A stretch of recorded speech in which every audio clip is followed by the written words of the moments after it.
What's up? Welcome. Man, I never exactly know when I start streaming. I think it's one of the most annoying things about streaming. You just never know when you officially start it. Okay, so if you're here, thank you for being here. Do let me know if you can see me, if everything looks good. Just always so hard to know when the stream officially started. Like, there's always a few seconds. But either way, what's up? Hope you're doing great. Today we're gonna be talking productivity.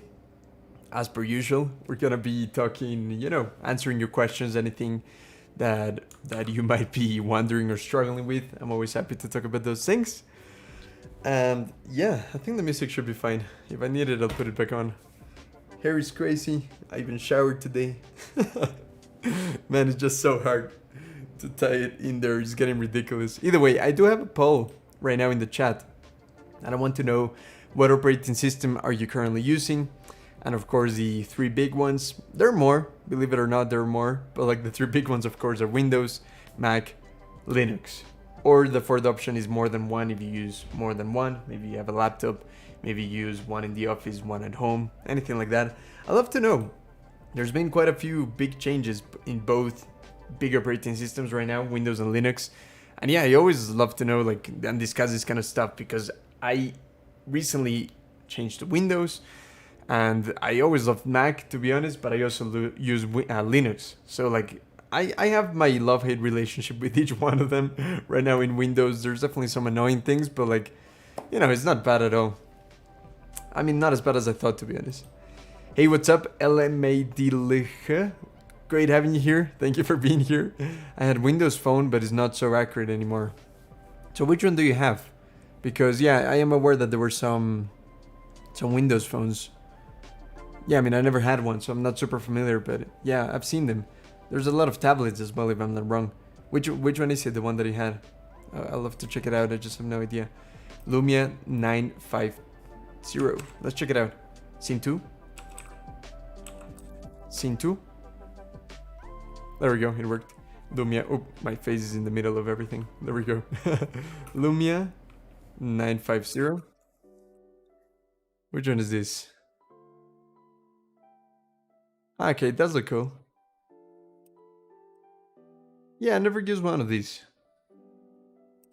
So, I mean, does it have Internet Explorer? I see it there. Well, no, it's Microsoft Edge.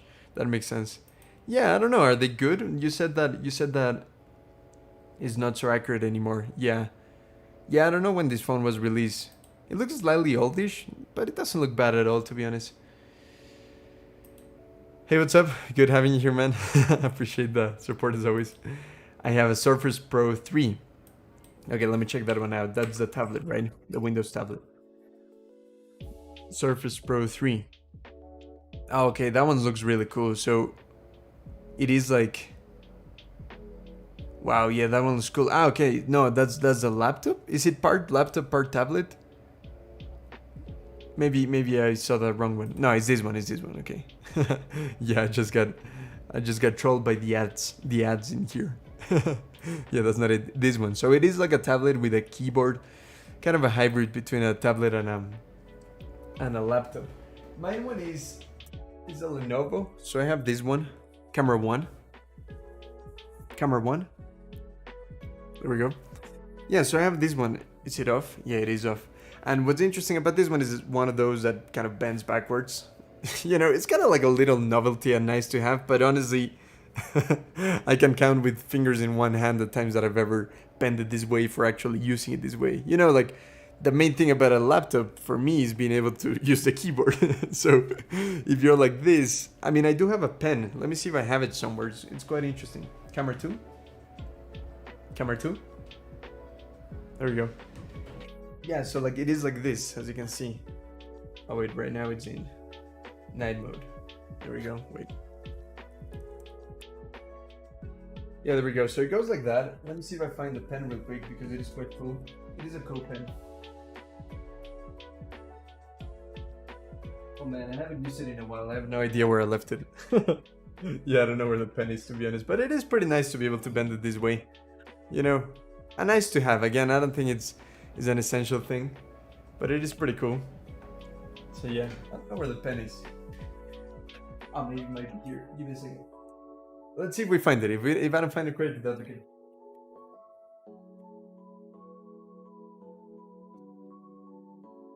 Yeah, no, I couldn't find it.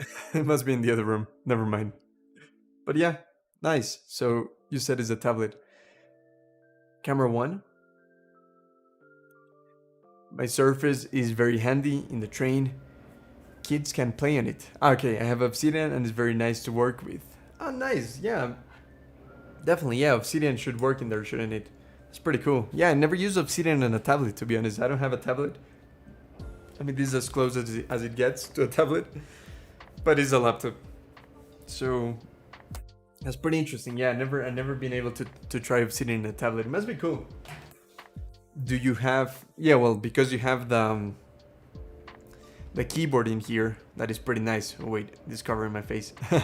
The keyboard that comes with it looks pretty cool. Because at the end of the day, for me, like the main annoying things about tablets is how do you type. You know, I just don't like typing in a virtual keyboard in a tablet. I feel it's quite annoying. Like, how do you even do it? You know, with your thumbs, with your fingers. So yeah, having a keyboard. And yeah, that keyboard looks cool, and I bet it just collapses like that pretty nicely. And it also has this thing right here. No, that's pretty cool. I like it a lot. Very nice. Yeah, personally, I haven't found a need for a tablet for myself, to be honest, but this looks really cool. You definitely need the keyboard. I agree. Woo! Yeah, there we go. Yeah, no, the keyboard seems essential. Pretty cool. Awesome. I was I was about to drink the water with the cap on. That's not smart. Water break. Water break activated. It's good to be hydrated. Cool. So yeah, I mean, I'm happy as people keep arriving. We're definitely gonna be covering more questions. I love to talk a little bit about Windows and Mac. If you haven't checked out the poll, make sure to answer which one you're using. Mac recently released something pretty big. Let me see. Yeah, like Apple recently released like a crazy new computer. Not sure if it's, I think it's a laptop, isn't it? So I have it here. Let me see. But no, I was seeing there was like a keynote presentation or something, and a lot of people are talking about it. I only saw it briefly. I just don't even know. Like, Apple keeps naming things in such weird ways. Like, there's like the M1, the Mac Mini, the Mac Pro, the Mac. Like, it's just like, I don't know the names. You know, I was definitely at a point where I was just keeping up with everything Mac. But to be honest, since I stopped using Mac, I kind of lost track of everything. It does look incredible though. They were talking about this new technology, something really crazy. Like the M1 computer was pretty crazy. What is this? Supercharger Pro, M1 Pro or M1 Max? Amazing battery life and 14. Yeah, I don't even know which one was released yesterday, but I was watching quite a few people talking about it, and it looks incredible. It does look pretty good. The other thing in Windows, the big thing that is going on, is that Windows 11 is kind of available already for people. Let me actually check. Scene 2. Scene 2. Come on. Scene 2. There we go. Thank you. Oh, wait. I have this message right here. Feel free to ignore that. Actually, let me see if I can remove it for now. I need to upgrade Memex. World Brain. Yeah, okay. That should deactivate it for now. That is one of my favorite extensions. It quickly disables extensions so that you don't have to delete them or anything like that. It's super good. Either way, Windows 11. There's a few requirements because my computer is pretty new. Like, it should have everything. Camera 2. Camera 2. There we go. So it should have everything that I need. Like this is kind of a gaming PC, you know. But there's just one thing I need to like sort out in the software just because I don't know reasons. Who knows? So I haven't yet decided if I'm gonna go for Windows 11. However, it does look pretty good. Does look. I mean, for the first time, in my opinion, Windows looks aesthetic, right? I think it's never looked good. You know, like I don't like the look of Linux. Sorry, of Windows. Like my desktop setup, as you can see, is pretty empty. Like there's nothing going on. If I even like show you, like it's just one plain color. I mean, usually I do have a wallpaper for the live stream. I prefer having just a solid color. But yeah, I don't have anything. I mean, I do have a second monitor, and in that one I do have the what is it called? the taskbar. Let me see if I can show it in the main screen, in the screen that you're watching. Let me see. Let me see, because here I have like some settings. I don't know if you can. I mean, I'm sure there's a way. Let me just take a look. Show taskbar in all displays? Yeah, there we go. Is that even working? Because I have like a nice cool effect. Yeah, it's not working. So like, if you were to see like this screen, I think I'm just gonna do something really weird and just show you with my camera. Is it worth it? Yeah, camera 2. Camera 2. Yeah, so down there, I have like this thing, but it's transparent. I have it like with some blurry effect. You can't see it very well. It's very... Yeah, I mean, I can show you that screen, but it's just a bit complicated to change all the things in the live stream right now. By the way, I'm super yellow. What's up with that? Let me see if I can fix that real quick.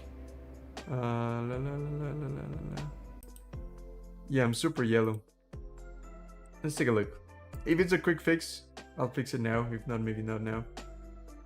Now I'm more yellow. Now I'm less yellow, but too dark. Yeah, no, I'm gonna have to leave it. Over there. Nope. Yeah, sorry, I'm gonna have to leave it there for now. Yeah, just too much. Okay, camera 1. Camera 1, please. That's better. You got to say please. Yeah, that's better. Cool. But yeah, no, this Windows 11 system finally looks good. Like, this is the first time I see Windows actually looking aesthetic. Of course, in dark mode, it should look good. But because, yeah, Windows 10, like Windows 7, all of everything Windows, I never liked it, to be honest. Like, it's always looked a bit too old school, a bit too clunky. Like, there's tons of just like menus that are just annoying and horrible looking. I don't know. That's my opinion with Windows. However, right now, using Windows, I finally realize is super compatible with so many things. I can do so many things that I couldn't do in Linux. And to be honest, Mac is still like pretty good balance, you know, because you can do a lot of good, powerful stuff in Mac. However, it's still very compatible because a lot of people use Mac like crazy. However, yeah, I still think Windows is the most common operating system. What do you think? Water break. Water break activated. It's good to be hydrated.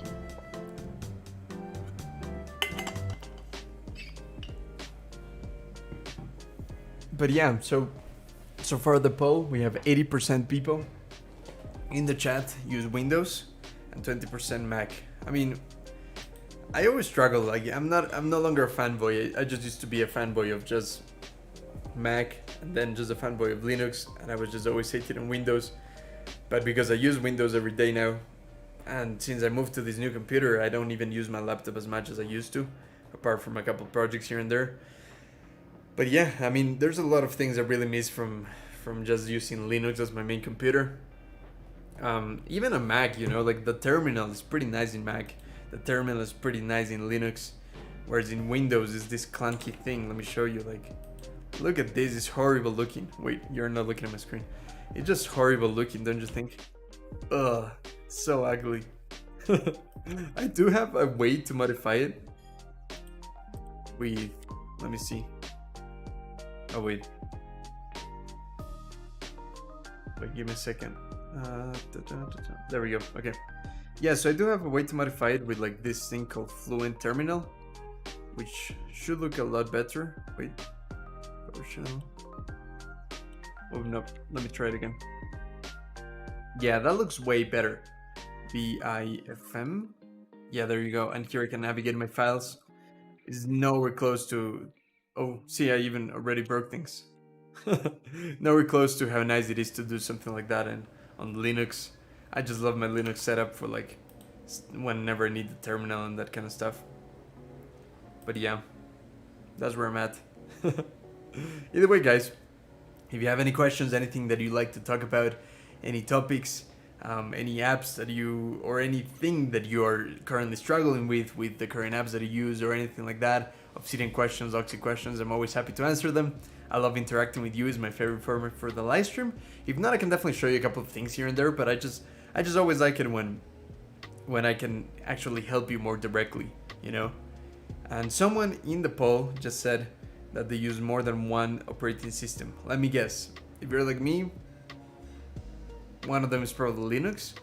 I really don't know if a lot of people actually combine Windows and Mac. I would love to know if that's a use case, because for me, it's Windows and Linux right now, but it used to be Mac and Linux. I never actually use Windows and Mac simultaneously. Like, I don't really see a reason for that personally. I don't know. Yeah. I mean, there's ways to have like both operating systems in the same computer, but I don't think that's a good use of resources, you know. Water break. Water break activated. It's good to be hydrated. So recently, I was checking out. I've been using Scrivener quite a lot, so that's one of the topics I wanted to talk about a little today, which is for those of us that take a lot of notes, or like are really into learning different things. Of course, note taking is one of the best ways to just store that knowledge and so on. But at the end of the day, personally, I really like finding a way to share the things that I write on and the things that I take notes on into some form of creative output. Whether that's videos, live streams, the books that I've been kind of writing. I feel quite stuck in them. I just feel like I haven't been progressing as much as I wanted to. But I guess I could show you. So like what I wanted to show you today is how I'm still deciding if I want to use a Scrivener for the long term. So Scrivener is this app right here, Scrivener, and I love to talk about it. I love to know if you guys have used it. I'm still in the trial right now. The best thing about Scrivener right now is that you have a 30-day trial, but you only use up your days on days that you're actually opening Scrivener. If not, it doesn't really count as a trial day, which is pretty nice. So I've been using this for over a month already, but because I haven't used it every day, it's still going. So yeah, I'm still continuing trial. It's really, really cool concept. I wanted to maybe explore. There's an alternative that works on Linux that is free, and it should be cross-platform as well. Linux, baby. Yeah, Linux. Which one do you use? Minds. It's good to have you here, by the way, Minds. Thank you for being here. What was the distro that you use? Was it Arch-based? Hello, Sander. What's up, man? Good to have you here. Right now, we're talking about Scrivener. So it's this app. I mentioned it in one of the previous live streams briefly. But yeah, Scrivener, a really cool tool for just writing, for writing and compiling a lot of long information. This is one of the books that I'm writing. I kind of started it 2 years ago, and yeah, haven't yet finished it. If I'm being honest, like it's taking me quite a while, but it's pretty cool. Yeah, this is Scrivener. So yeah, I mean, there's probably a bit of a delay, but yeah, either way, Scrivener, spelled like this. Let me show you, Scrivener, like that. Yeah, it's pretty cool. Pretty cool. So yeah, just a tool for compiling long form content, usually books. However, I'm also kind of drafting some of my videos in here. It's pretty interesting. So for instance, if I show you recent projects, video scripts, yeah, so here's another one. And in here, I have like different videos. So let me see. So yeah, that's the archive. And in here I have like different videos. This is a very interesting concept that I want to explore, which is like what I call the 5 stages of productive people. People that are getting into productivity applications and they want to get into getting better at, just being productive in general, and finding the right tools for the right job, that kind of stuff. So my 5 stages are frustration. So the main step is like people, you and I, when we get frustrated, we don't really feel like we have the correct applications to do whatever we want, or the right tools, or the right workflow or system. Then there's hope, the fact that you realize that there's a huge community online of people that are obsessed with productivity, myself included, productivity apps, productivity tools, systems, workflows. Then is the stage of epic discovery, where we go through, trying to find the right tool for us, find the right app, starting to understand all these different concepts and these different ideas of how you can get better at note-taking and writing and that kind of stuff. Then there's doubt, which is like, am I even using the correct app? Am I even using the correct workflow? Is the system that I developed for myself even working at all? And then there's frustration again, and it just kind of repeats. I don't know if I should even put this because it kind of goes back to it, but I think it's kind of like an endless cycle of this, and in the gaps between these things, sometimes it's productive work, but it is quite crazy how it's very cyclical. I do think that over time you do get more productive, but I don't think this cycle ever stops. I want to make more of a visual representation of this. I think it would be a bit cooler. So yeah, let's see what the guys are saying. So mine's Gentoo and Manjaro. Yeah, Manjaro is really cool for Linux. I was using that one quite a bit. I never tried Gentoo, to be honest. It looks pretty nice. I haven't properly taken a look at it. Actually, let's take a quick look. So Gentoo, is that even how you pronounce it? Let me know if Gentoo is correct. There you go. I honestly don't like the logo, to be honest. And it does look a lot like Ubuntu, but I'm sure your setup is a lot cooler than this. I mean, yeah, this looks really cool. Yeah, it's pretty nice. The blurriness is pretty cool, and I do like it when Linux distros kind of make this. I mean, it's kind of small. Let me see.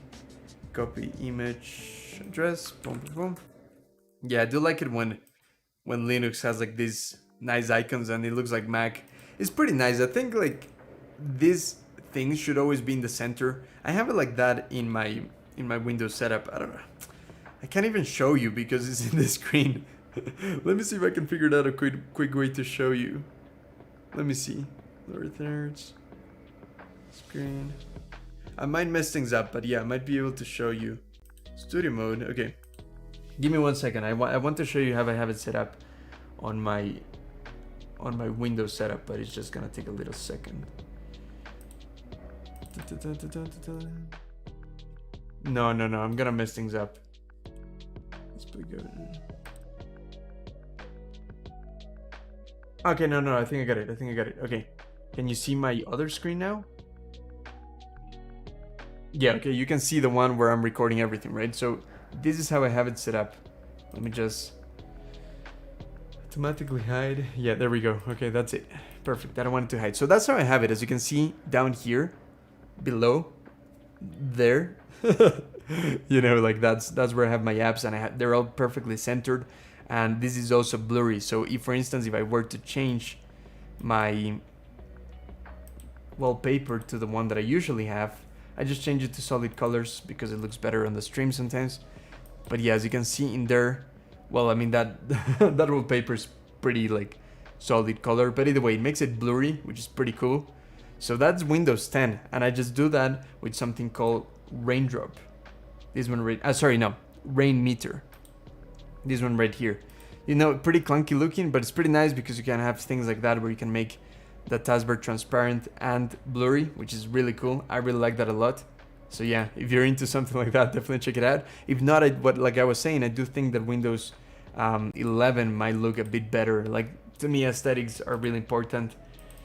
Yeah, I'm a sucker for the aesthetics of how my computer looks.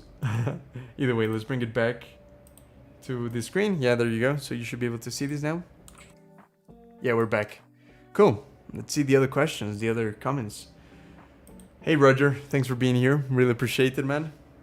So what do you think about using mind maps for taking book notes? Prior to entering your atomic notes in Obsidian, Xmind is free and powerful. Yeah, people were talking in the previous stream about Xmind. I haven't used Xmind.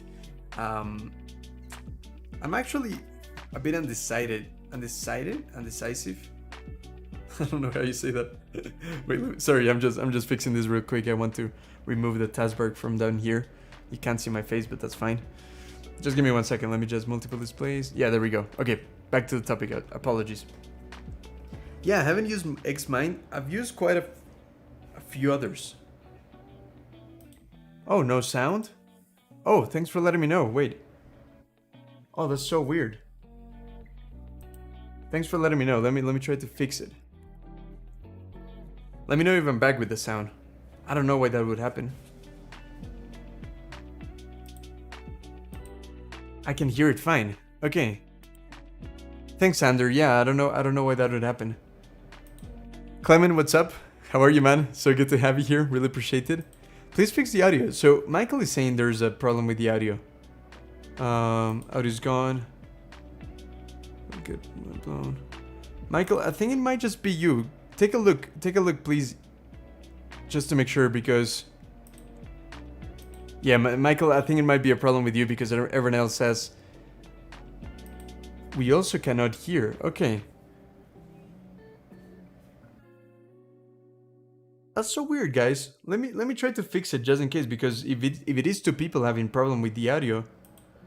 Fedes, what's up, man? Good to have you here. Fedes says that you can hear me. I can hear you completely fine. I have sound. Let me check. I'm just double checking just in case.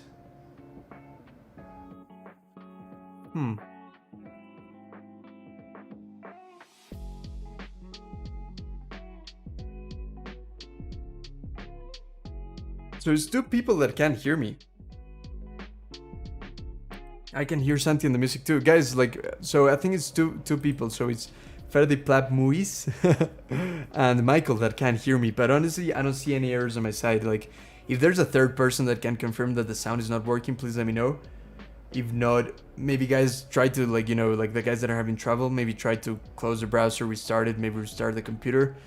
Because yeah, I don't see anything on my side that would show that the audio is not working. I only hear music, no voice.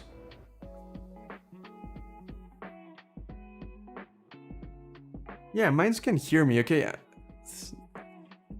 I don't know. No voice, only music? Guys, are you watching this on YouTube? I mean, I'm only live streaming on YouTube, what am I even saying? But there was okay, this is very helpful. Thank you guys, I really appreciate all the help. Are these trolls?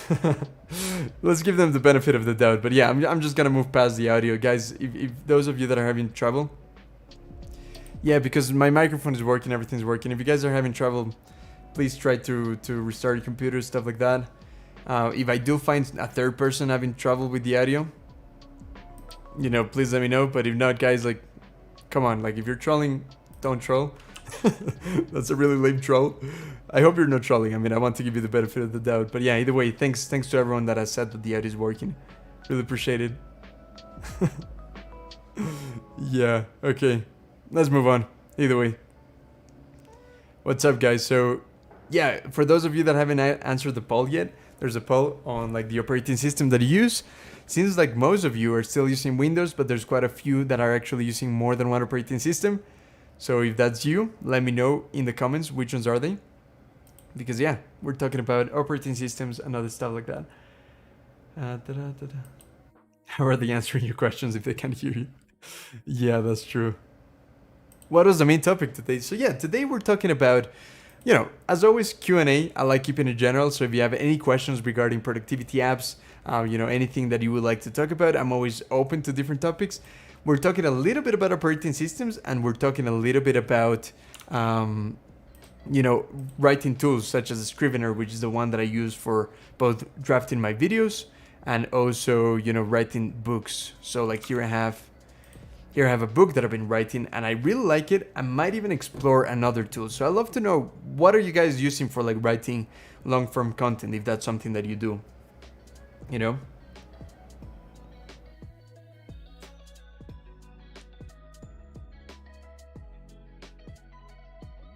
Okay, yeah, these guys are trolling. I'm sorry, guys, but a couple of you are quite trolling in the chat. I'm sorry, but I'm gonna have to hide you from the chat. Yeah, because I don't want you to alienate the other people. Come on.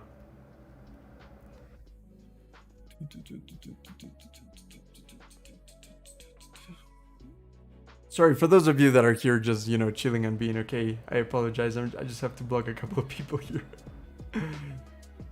Yeah, there's definitely kind of a gang of trolls, man. That's really cool. I feel so honored by having a gang of trolls coming to the live stream. But man.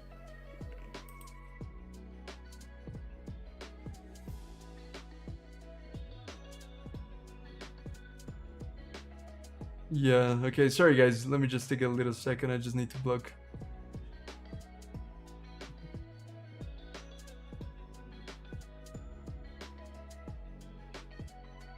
Yeah, that should be fine. Yeah. Apologies, guys. Yeah, some people definitely came into trolling the chat. The no audio was pretty weird, though. Yeah, that really threw me off. Long form is a lifesaver. Yeah, let's get back to it. Thank you, Minds. Yeah, let's bring it back to good stuff. I use LibreWriter, but now Longform. Okay, yeah, so Longform is the one in Obsidian, so the Obsidian plugin. Really cool. We explored it briefly in one of the previous live streams, but it wasn't... I wasn't too knowledgeable of it, so I was just trying it for the first time. Then I figured out, and now that I use a Scrivener, I actually understand how it works. So yeah, Longform is really good. I really like it. I don't know if I would use it personally for my long projects, because again, I have this long book that I've been writing, and I divide it into chapters. Some are longer than others, and then it's pretty cool how I kind of reorganize things. And if I go to the big file in here, that's a little, what is it called? ASCII art, if you're familiar, but with double spacing looks weird. Either way, you don't need to worry about that. But either way, it's pretty nice because it compiles all the different chapters into one long document. So it is like Microsoft Word. The cool thing is that it does have a bit of a nice dark mode, and also you can move things around. I could actually open an empty project where I could play with things. Let's do that because I do want to show you, and I'm really liking Scrivener. So yeah, when I create a new project, I can create a blank project. It should tell me where I want to save it, and let's just call it demo. Yeah, there we go. I do need to close the other ones. There we go. And wait, let me just put this in the other screen. 1 second.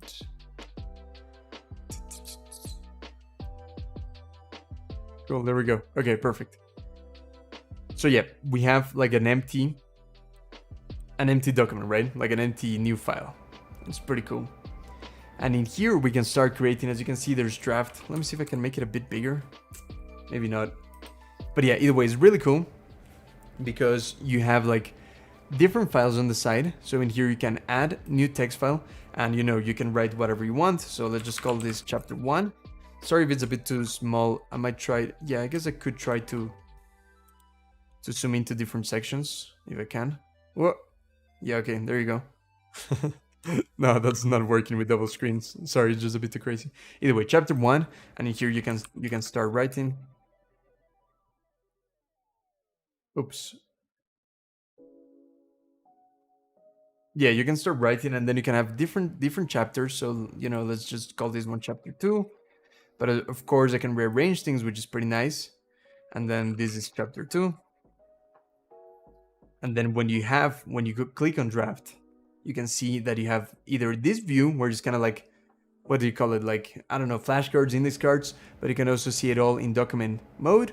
And there's a way also where you can see the actual headings, but in here right now, we're actually seeing just the content of a video, pretty similar. Like, compared, if you're ready to use Longform in Obsidian, this is just a way that you don't need to export anything into any files. Like, you can just visualize things as you work, and then later on you can export things. So like, I am writing in this chapter, which is chapter 1.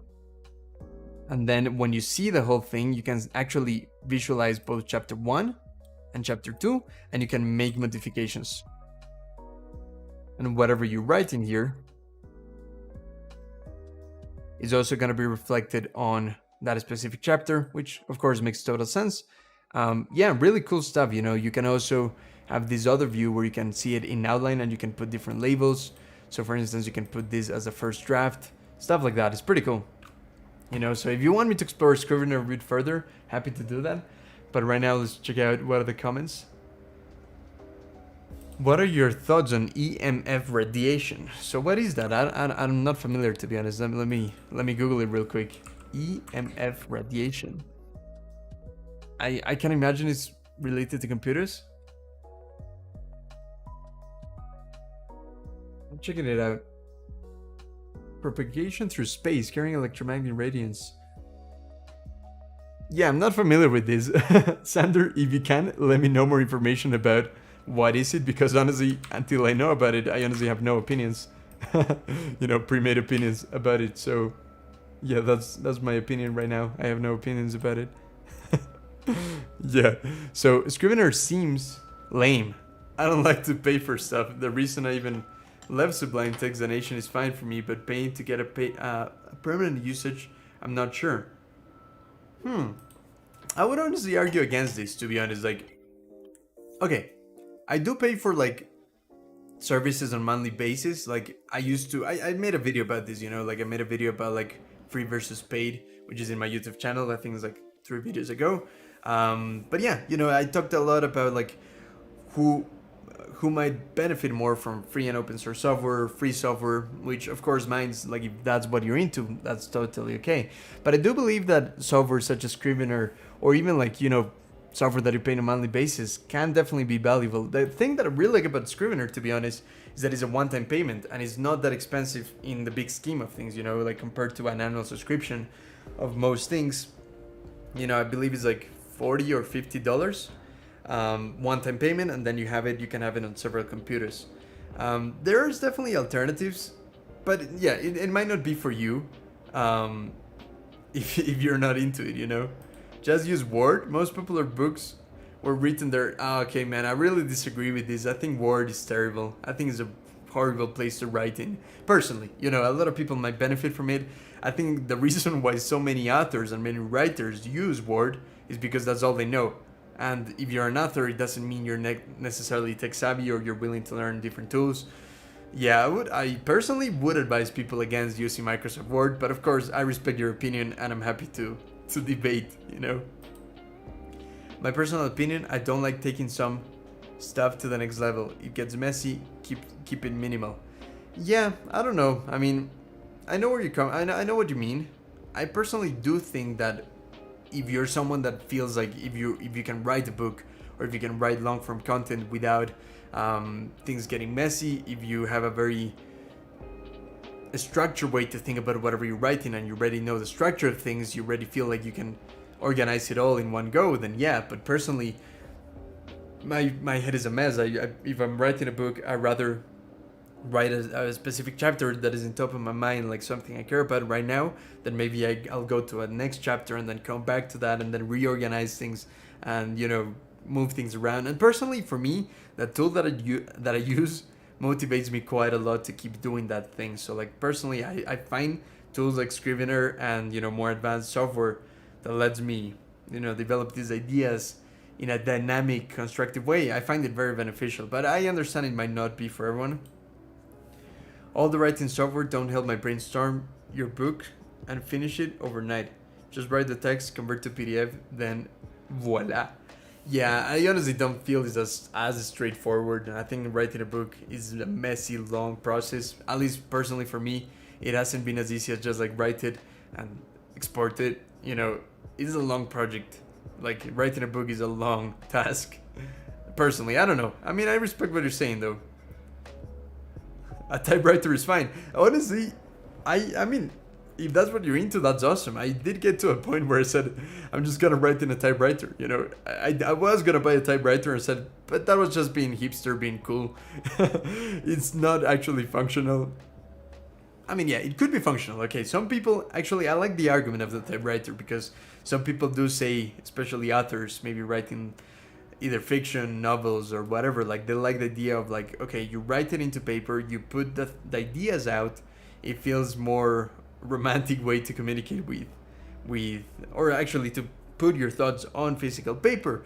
But then what they do is they transcribe all of that into like digital form.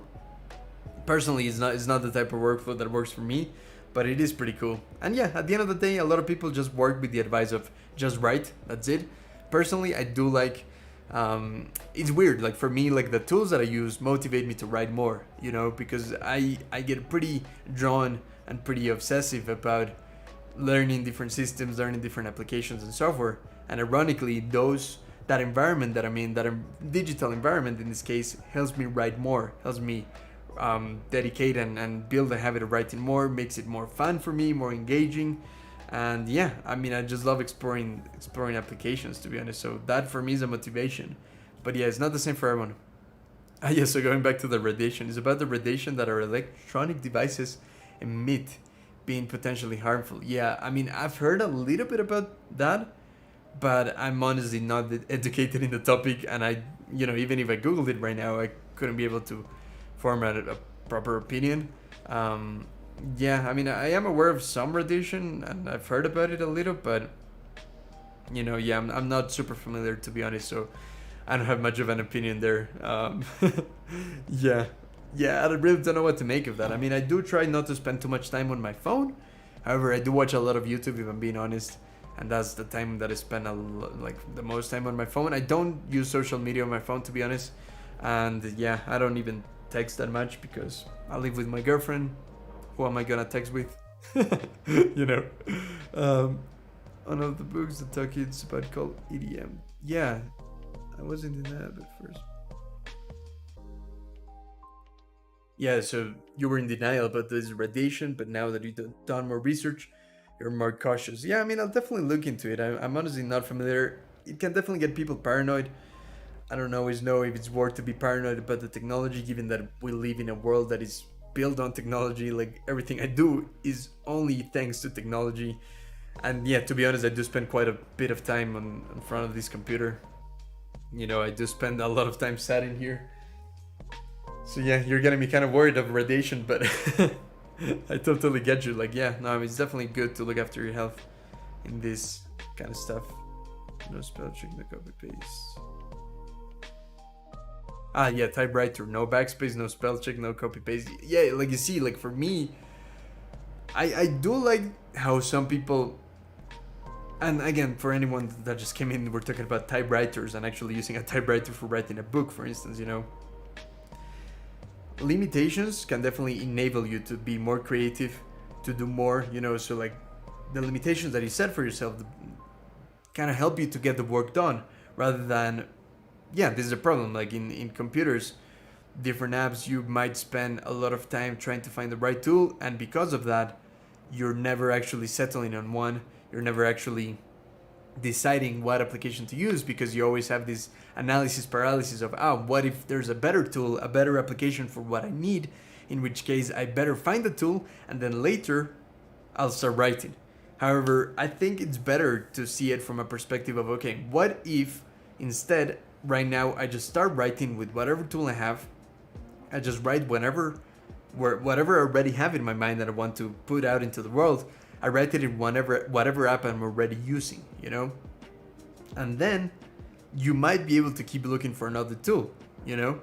But it's not like you're starting from zero. You already have some content that you've been writing, some notes that you've been taking. And, you know, it might take you one extra day to migrate all of that information to the new application, but at least you're not starting from zero. So I think actually learning how to move from one app to another, I think is a valuable skill. I don't know. I mean, that's what I think. I think it's interesting advice, but I'd love to know what you guys think about that.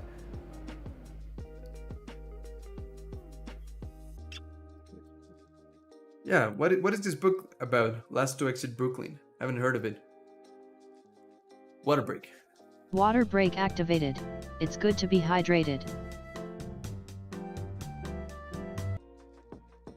Yeah, I get you. Like using the phone just for YouTube. Yeah, trying. You know, I kind of stopped. There was a book that changed things for me. Sorry, I got something on my eye. Apologies. Yeah, so there's a book that changed things for me quite significantly, if I'm being honest. And this book is called, let me just find it, Scene 2. So it's Digital Minimalism by Cal Newport. This is a guy that wrote Deep Work, and it's a great book, Digital Minimalism. I love it, and it really helped me change my perspective. Oh wait, sorry. Yeah, there we go. No, wait. What am I showing you? There we go. Okay, it really changed my perspective on you know, my relationship to technology and how I want to use social media, especially, you know, like that was a big one for me. When I think, I mean, I was using Instagram when I first read this book. I think I read it like 2 years ago, maybe. I was using Instagram quite a bit. Before that, I was on Facebook when I was younger. I haven't been using Facebook for like 5 years or so. Like, if I ever open it, it's just because, I don't know, like there's something like a Facebook page that I need to check out or something like that. But yeah, I don't even talk with people on Facebook. I never scroll on Facebook anymore. How about you guys? Do you ever use Facebook? I'm really curious. Either way, this book changed it for me. So like since then, I kind of really stopped using social media. Very recently, I started using Twitter for, you know, like business stuff, like in the sense of like talking more about productivity, getting people into my brand and that kind of stuff, interacting with others. It's pretty good. I like Twitter. I was never into Twitter until recently, but yeah, this book is really good. I actually listened to the audiobook, and it's a really good narration. I'm a big fan of audiobooks, by the way. Yeah. There you go.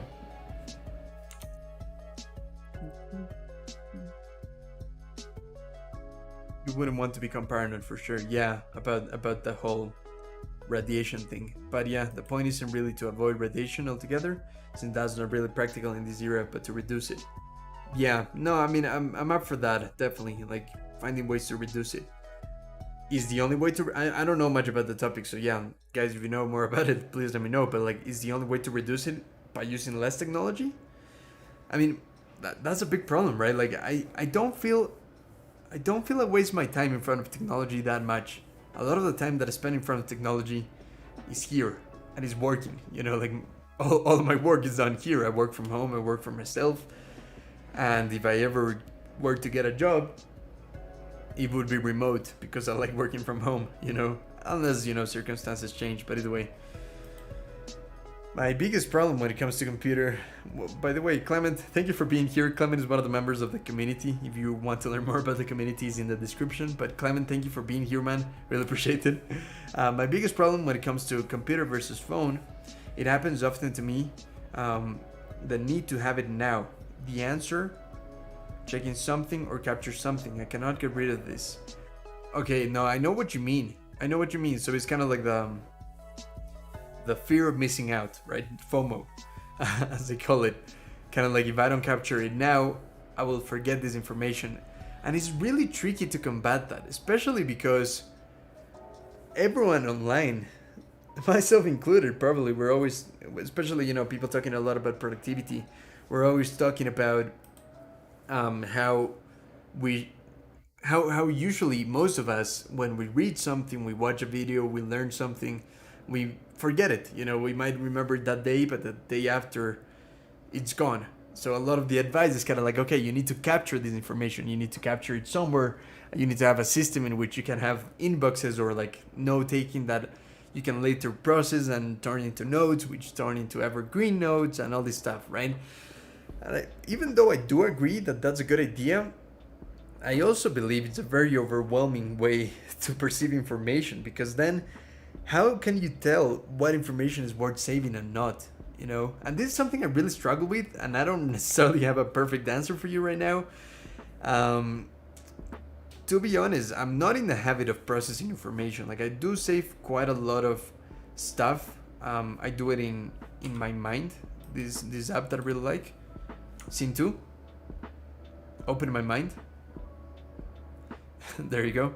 So yeah, I do save quite a few things here, things that I find interesting. You know, like, I don't know, like even this random stuff, just like some science stuff. I like it, you know. I think it's quite interesting, and I always say like, maybe I want to see if there's an analogy in here, like how like this was I think it's an object developed by Archimedes. Not really sure. Either way, it's a really interesting machine concept. I don't know, like stuff like that. I even saved that because I said, maybe one day I'll come up with some way to use that in the work that I do. Maybe it's like a metaphor. I don't know. It's pretty abstract, and I was saving that. You know, there's other things that I want to learn. You know, stuff like this, stuff about exercise and proper form when exercising. Something about how to be better at public speaking. You know, using your voice better. I just save a lot of things, and honestly, for me, sometimes this is enough. I don't feel like I need to take notes on absolutely everything that I save. I feel like sometimes the fact that it's here, and then if I want to research something about voice or like public speaking like that, right? I feel I'd be able to find it. So having a nice place where you can save things reliably, I think is pretty cool, you know? So, I mean, personally, right now I'm using my mind. I'm bound to change it if I find something better, but right now, with the fact that it's very visual, I really like it. And this is really not sponsored. I don't even have an affiliate link for this because I have tried. Don't think I haven't, but like, yeah, the creators of this right now, they're not collaborating in that way, and I hope they would at some point. But right now, honestly, do what you want with this. Like, you don't support the channel by getting my mind or anything like that. So if it's something that you think is valuable, go for it. I will be honest, and I will say that at the moment I think it's a bit expensive for most people. I don't know. Yeah, but either way, having like a nice system where you can save things, I think is pretty useful. Because yeah, it is definitely hard to combat the the fear of missing out, like Clement was saying. Getting rid of that feeling. So having some sort of system that doesn't suck that much time out of you, that is just easy to save something somewhere, and then if you want later, you can take notes on. Yeah, the phone can definitely be useful for that. So yeah, it's definitely a tricky thing to solve. If I'm being honest, I don't have a perfect solution. Yeah, so raindrop is another good one. So if you're happy with that, that's perfect. Having something like that, I think can definitely help a lot of people, like get that cognitive overload. Getting all that worry out into a system that you can trust. Either way, I have quite a few questions that I haven't gone through, but let me just have a quick water break.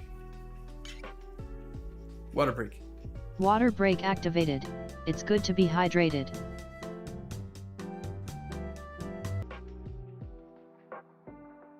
Okay, so I think this is in reference to digital minimalism, right? Yeah, it's a good book. Highly recommend it. PDF and EPUB books are hell expensive here. I get roasted by that EMF, I guess. Ooh, what's that EMF? I don't know, but either way, I know what you mean. Yeah, like, no, I get you. Like, Amazon books can definitely get expensive, especially as you start reading more and more and more. But like, yeah, I mean, there's definitely like other libraries where you can buy EPUBs, and then if you have a Kindle, you can convert that. Of course, it's an annoying process. I totally get you. Samyak, what's up? Thanks for being here. Don't worry about being late. If you have any questions, any topics that you want to talk about, feel free to drop them in the chat. Okay, so I like this. Let's see what Sander is saying. Let me see, Sander, if I can make my text speech assistant read your comment to take a break from speaking. Xander Huxley, some first steps are to not put your phone in your pocket. Don't put your laptop on your lap. Use wired over wireless. Interesting. Okay, no, thank you for those tips. Those are good. And again, we're talking here about the radiation that our devices emit. Okay, yeah, so let's walk through that. So, okay, the one that I do find funny, to be honest, camera 2, is not to put your laptop on your lap, because at the end of the day, the laptop is called laptop. So that's quite ironic, isn't it? But yeah, I mean, I guess I get you. So one problem that I have with that is like if I'm on this desk, right? I personally never put my laptop here, because if I'm on this desk, I'd rather use this computer, So that's my worry. So like I find that advice hard to follow. However, I do trust that it's good advice. I just trying to think how could I overcome that? So like, okay, let's just give a bit of an example, right? Like if I'm in the sofa, which is where I would end up using my laptop, and I'm here, oh man, I don't know if you can hear me still. I'm gonna shout. Either way, yeah, if I'm here, I feel like the obvious place to put my laptop is in here. Could I put it here maybe? But then my back is bending in weird ways. I've actually heard a lot, I mean, I'm pretty interested in posture advice, and kind of like how to, and right now I'm crouched, I'm going like that, which is not good, but it was because I wasn't fitting in the camera. There we go. So a lot of people actually advise using your computer every now and again in this position. So crouching, I think it's called. Sorry, again, like that's where my English not being my native language shows. I think it's crouching. When you go like this, or like deep squatting, and using the computer like that, which of course makes more sense like here, but being in this position is pretty good for your posture to do it every now and again. So maybe that is a way to avoid putting your laptop on your lap. I don't know, man. I'm having tons of like different ideas, but yeah, like actually that's another interesting one. Not putting your phone on your pocket. By the way, I put it in my pocket. It does feel like counterintuitive advice, like that's where it feels it would go. So like, I don't know, like if you're going out of the house, is it better to have a little backpack or a fanny pack? I don't know, man. I mean, I like the advice. I definitely see how it can help. And not using using wired over wireless. So for instance, I do have this horrible white cable that it's the only one that I could find where I live. It's horrible. It's for my headphones because the original one broke. And I'm sure you'll agree that wires are horrible. Thankfully, these old headphones are Bluetooth, but yeah, I mean, whenever I need less of a delay, I plug this, but this cord is horrible, you know, so I'm honestly struggling with all of that advice. I trust that it's good advice, and I'll definitely try to find ways to use it in my life, but yeah, I hate wires. It's very comfortable to have your laptop on your lap, and the phone feels like the only place you should go is on the pocket. However, I will say that is maybe the one of the good advice that you have that I do follow. Because I spend a lot of time in my own house, and I don't use my phone all day every day. I usually just leave it in the studio here or in the other room or whatever, and I actually don't. Well, am I good at this? Yeah, I think I'm getting better at it. I don't use my phone on bed much. I was definitely going through a stage where I didn't use my phone in bed at all. Then fell back into bad habit, and now I feel like okay. Mornings, no. I know I wake up and I don't use my phone. I actually charge it in this room, and my bed is in the other room over there.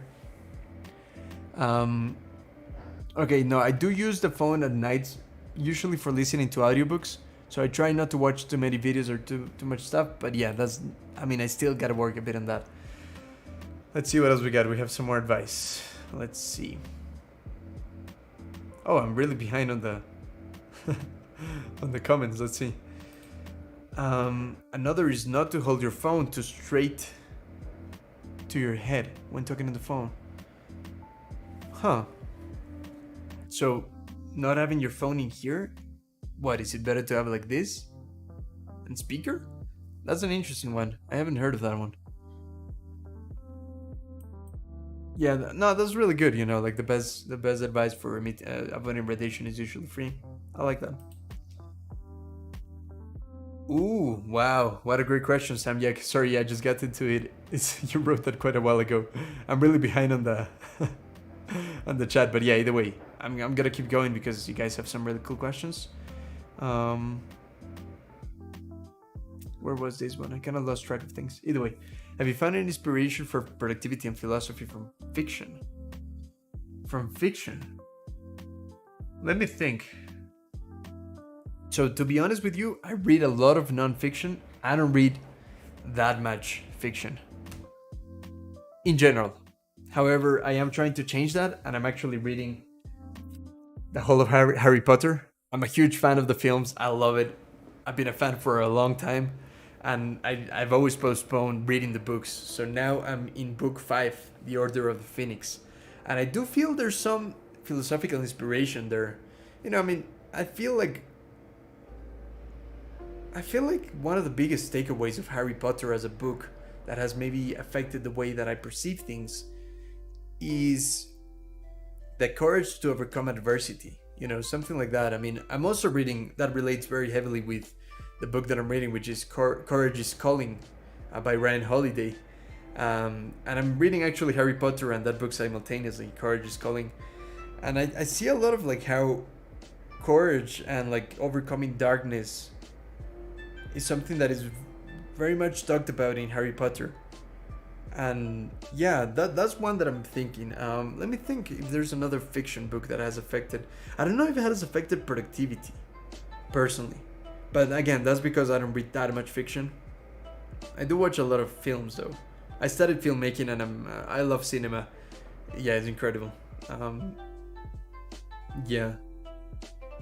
I don't know. I'll probably come back to this question. It's a really good one, but I don't know. Have you? Like, is there any fiction book that has affected your productivity or philosophy, life philosophy? That's really cool. I like that. I like that a lot. Great question. Awesome.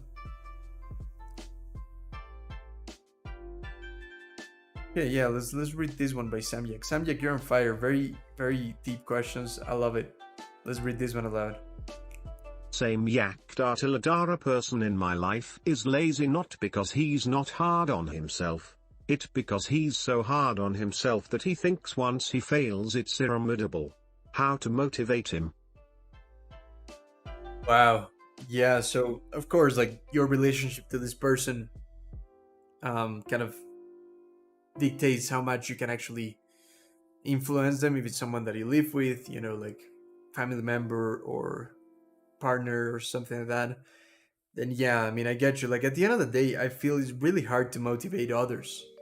I always think that the best advice for helping others with their lack of motivation or their flaws, such as this one, which doesn't seem to be a cause of laziness, but rather being too harsh on yourself. I mean, I think the best thing, of course, is to lead by example. Sorry, to teach by example. You know, to show what are you doing right in your life, and that person can observe and learn from you. I always think that that's the best thing you can do for anyone.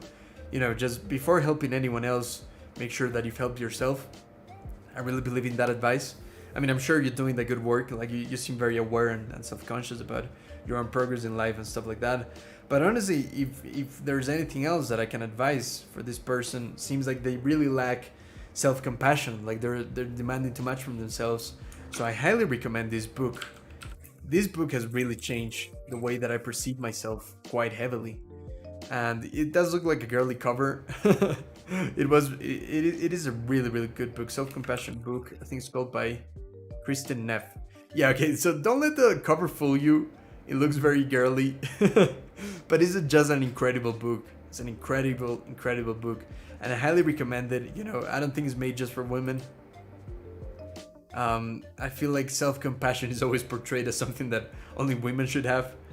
But no, the advice in here is solid. It's solid life philosophy. I actually made a podcast episode about it, so if you want to either recommend this to your friend or you just want to have a bit of an overview of how I have mixed that with my life philosophy, then let me just show you. If you go to my website and you go to all podcasts, and then you go to, sorry, that's not the one, The Creative Stoic. Yeah, you can listen to it, but yeah, either way, this one. I can share it with you on the chat, copy link. So yeah, it's called Self-Compassion versus Stoicism, and yeah, this might be of help. I'll just link it there in the chat if you want to check it out. Is it working? Yeah, cool. There it is. So yeah, it's in Spotify, but yeah, you can hear it anywhere. If not, I mean, honestly, I do recommend the book, whether you listen to the episode that I made or not. I think the book is incredible. And for your friend, for the person in your life, I think it could be helpful.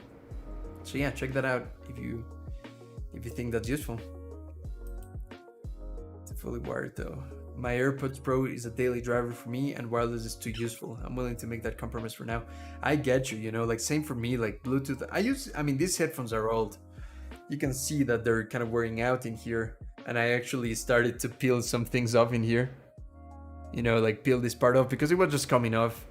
And I kind of like bought like a replacement for this because, yeah, I mean, they're like 6 years old, I don't know, and I use them every day. And I love the fact that they're Bluetooth, you know, that's how I use my phone. Right now it's connected to the computer. Yeah, the convenience of Bluetooth, especially for headphones or earphones, is just incredible, you know. But yeah, no, same, like that's something that I don't think I could give up, just using a wire every time. Super annoying. Like I was saying, like when I need to listen to things or like check, you know, the recording of the videos that I make, I do need to use this horrible wire. It's just horrible, man. It's just so bulky. I need to put it in the bag because otherwise in here it kind of like pulls me that way. Anyway, never mind. I get you. For research articles, I use extension and paywall to unlock research articles under a paywall. Yeah, I mean, is that pirating? I don't know. Like, you know, pirating is a definitely sensitive topic, but I don't know. There's arguments for and against it. Is aware of it. Well, there's just ever wired except for the Wi-Fi. Nice. Yeah, so everything's wired. Cool. I noticed that you're using a Razer chair. Okay, so I didn't even know the name of the brand because I didn't know the name of the brand. I just kind of bought it because it looks cool and it looks comfortable. I do use it to use. I used to use. Okay, I think you're saying. Sorry, it's just a little grammar mistake.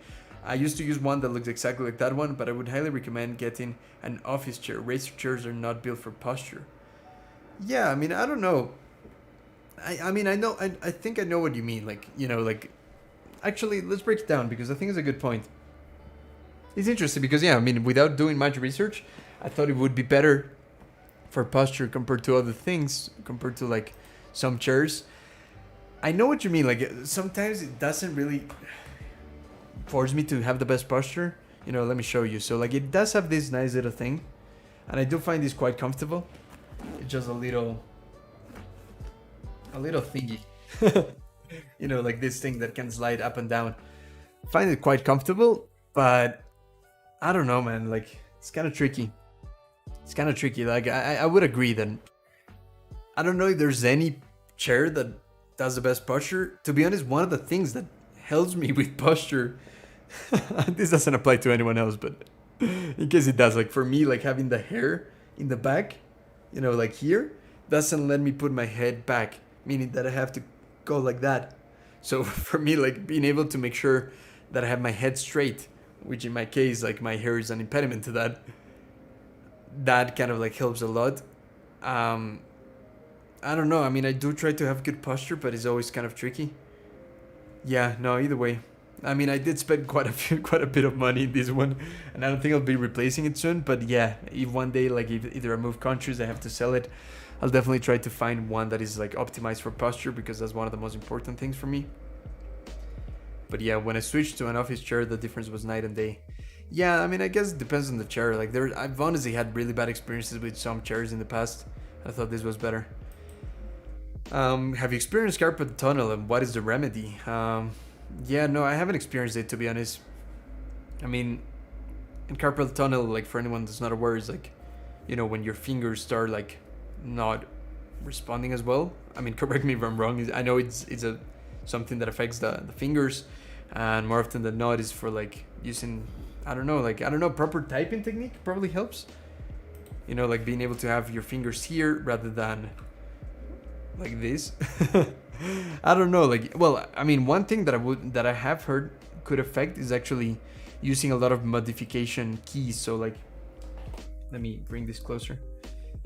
Like something that I do end up using quite a lot is actually extending my finger to press Control and do shortcuts. And I don't know if that's great. It's good to actually use two fingers. So, you know, if you want to use Control. Oh wait. Okay, my keyboard is broken. Perfect. I don't know, but either way, for instance, if you're writing something and there's a capital S, rather than doing Shift S, it's better to do like Shift with the other hand and S like that. I don't know if that helps. I mean, I've researched a little bit about it, but yeah, I'm not huge. I haven't done enough research to say that I'm an expert. So yeah, I don't really know what the remedy for all of this stuff is, but I'm always interested to see if you have anything that could help.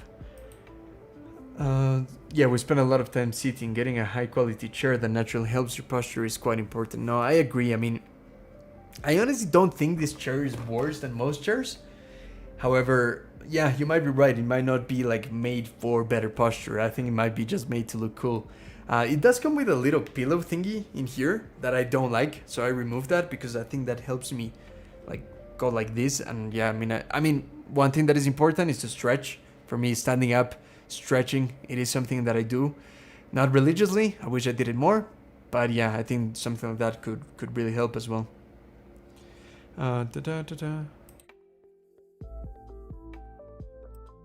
There's someone developing a graphical front end for Orgrom. It's called Orgrom UI. The creator of it is trying to create mobile support and potentially modern app services. That is the coolest news I've heard of all day. If you guys are not familiar with org mode, or more specifically Orgrom, I don't think I have it installed in this computer, but I recently installed Spacemacs. So yeah, finally I do have a way to use Emacs on this computer. Let me show you, for those of you that are not particularly familiar. This is Spacemacs right there. I must admit, Spacemacs is pretty slow to load up. It takes a little while. So we're just gonna give it a second. I mean, Doom Emacs is a lot faster, but I just had so much setup in Spacemacs that I just wasn't given. I mean, I did try Doom Emacs for a while, but Spacemacs, yeah, I just set up so much already in here that I didn't really want to start from zero. Either way, Orgrom is incredible, and what you said about like the fact that they're building a nicer, more user-friendly UI, that's really good news, because I used to use Orgrom exclusively. You know, like it was my favorite app. But when I decided to start making videos about these things and teach others, this kind of stuff, I definitely found that teaching something like Emacs to most people that are just trying to get started is not a good idea. It's definitely something really advanced. Honestly, I'm really happy with Obsidian and Logic at the moment, so I don't know. I don't know if if that's the case and if Orgrom UI looks really cool and something that I could use. I don't know if I would switch. Um, However, yeah, it is definitely powerful. Okay, I'm gonna have to open this manually. So annoying. Either way, let's give it a second. It's loading. There we go. Oops, what am I doing? I'm the worst. I closed it. Now I have to wait for it to load again. I just want to show people org. I can't believe I closed it. I just entered the wrong file and then I messed things up. Never mind, we have to leave it loading again. I know there's ways to have like Emacs client going, but I had so many issues with that. What made you switch from Emacs to Obsidian? Yeah, so like it was mainly the fact that I wanted to teach these things, you know, and I still use Emacs for coding projects and that kind of stuff. However, I don't use it much anymore for note taking. I was thinking of using Emacs for actually writing, you know, for writing a book, and I was using it in the past, but like it didn't turn out to be the best workflow for me. Right now, I'm pretty happy with Scrivener. Not 100% decided if Scrivener is gonna be my long-term tool, but we'll see. Okay, let me try to find where I left these things. I kind of forgot. I had a test file that wasn't opening. Let me just look for it real quick. Where did I leave it? I mean, if not, I could just create a new one, but let me just see if I find it real quick. Documents, mix.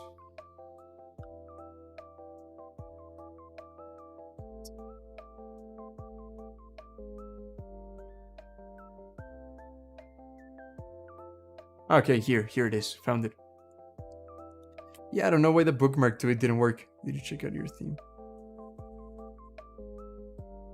Did you check out your theme by CGP? So is this for Obsidian?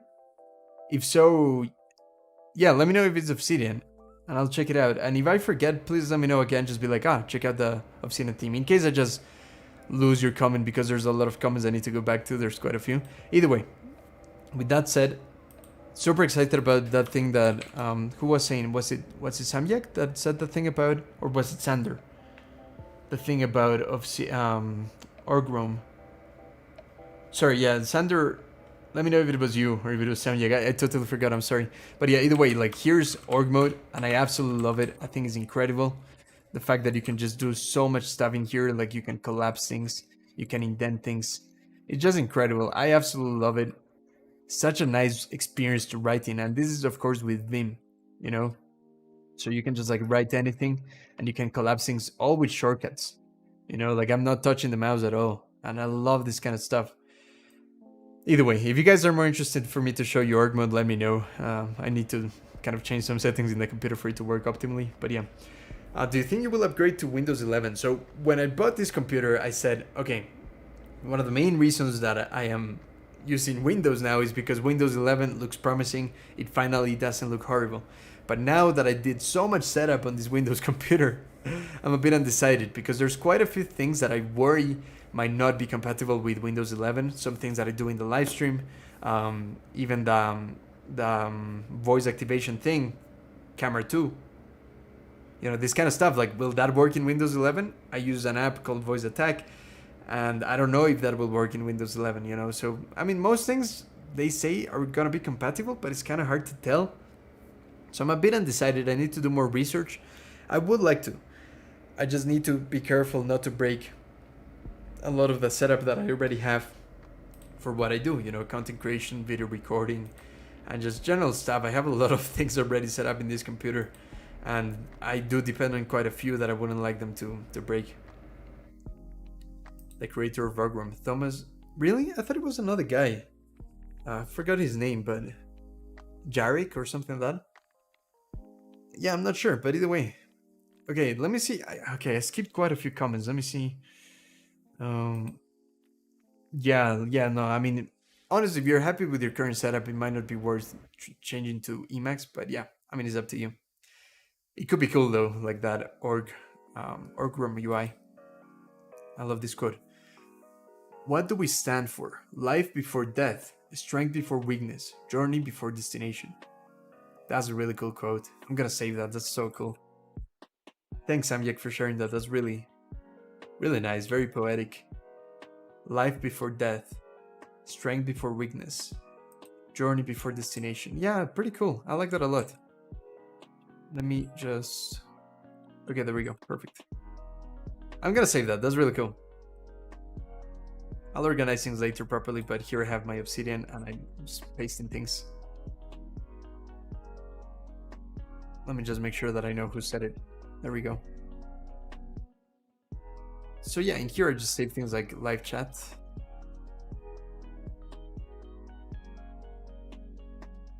Yeah, that should be fine for now. There we go.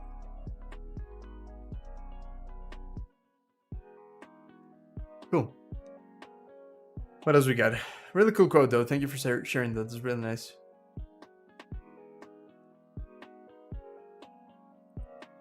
This is cool. Embarrassed to admit, but I have found some really good self-help and more personal development tips from anime. Man, that's not embarrassing at all. Personally, I don't watch anime, if I'm being honest. However, I think fiction does have the power to transmit a lot of important messages in an engaging way. You know, like fiction, anime, books. You ask me any fiction books, and I do struggle to answer that. Like I said, like Harry Potter quite a bit. However, there's a lot of films that have really changed my life philosophy. You know, like there's things that have definitely moved me, that have definitely changed the way that I perceive things. Of course, it's hard to come up with things when you're in the spotlight, but let me try to think. Okay, I must admit, The Lion King, that film has meant so much to me since growing up. I keep rewatching it every now and again, and it's just beautiful, man. Like, responsibility, you know, that's what The Lion King is all about, and I really love that message, you know, like Hakuna Matata, you know, like not caring, being hedonistic, not being, you know, giving your back on society is something that works only temporarily, but at the end of the day, we have to take responsibility for our actions. We have to fulfill our greater, what is it called? To fulfill our full potential, you know, like Simba was meant to be the king, but he refused that call because he was scared. He was scared of what others will think of him because he was accused of killing his father, you know, it's pretty crazy stuff. Like, The Lion King is such a powerful film, man. And like the fact that he goes back to that call of responsibility, something I always have in my head, being like, what are the areas of responsibility in my life? What are the responsibilities that I might be turning my back against? And what can I do to go back to it, you know, and be responsible?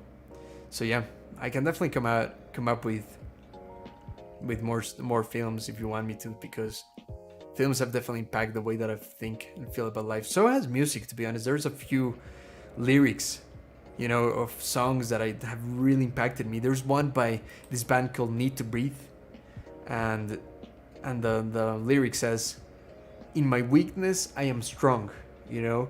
And for me, that just means like recognizing that weakness can be turned into strength. Accepting your weakness can help you understand it better. And I think acceptance is everything, you know, so stuff like that. But no, I like that. I mean, I honestly think that if you get your life philosophy and tons of like important stuff in your life from anime, go ahead. Don't be embarrassed at all, ever. Like, that's incredible. Working routine. Yeah, so I'm finally working out every day. I've gone back and forth between, like, you know, like times where I work out every day and times where I just like really stop. But yeah, for the past 3-4 weeks, actually, in Luxig we can see. That's the cool stuff about Luxig, you know. I write things down. I wrote what was the day that I started exercising every day, and now I can finally check that out and see for myself. So let me just try to check. Well, I mean, I don't know if I can show you everything because like my Luxig is like my personal diary, to be honest. And there's always things that I don't want to share on screen sometimes. Let me see.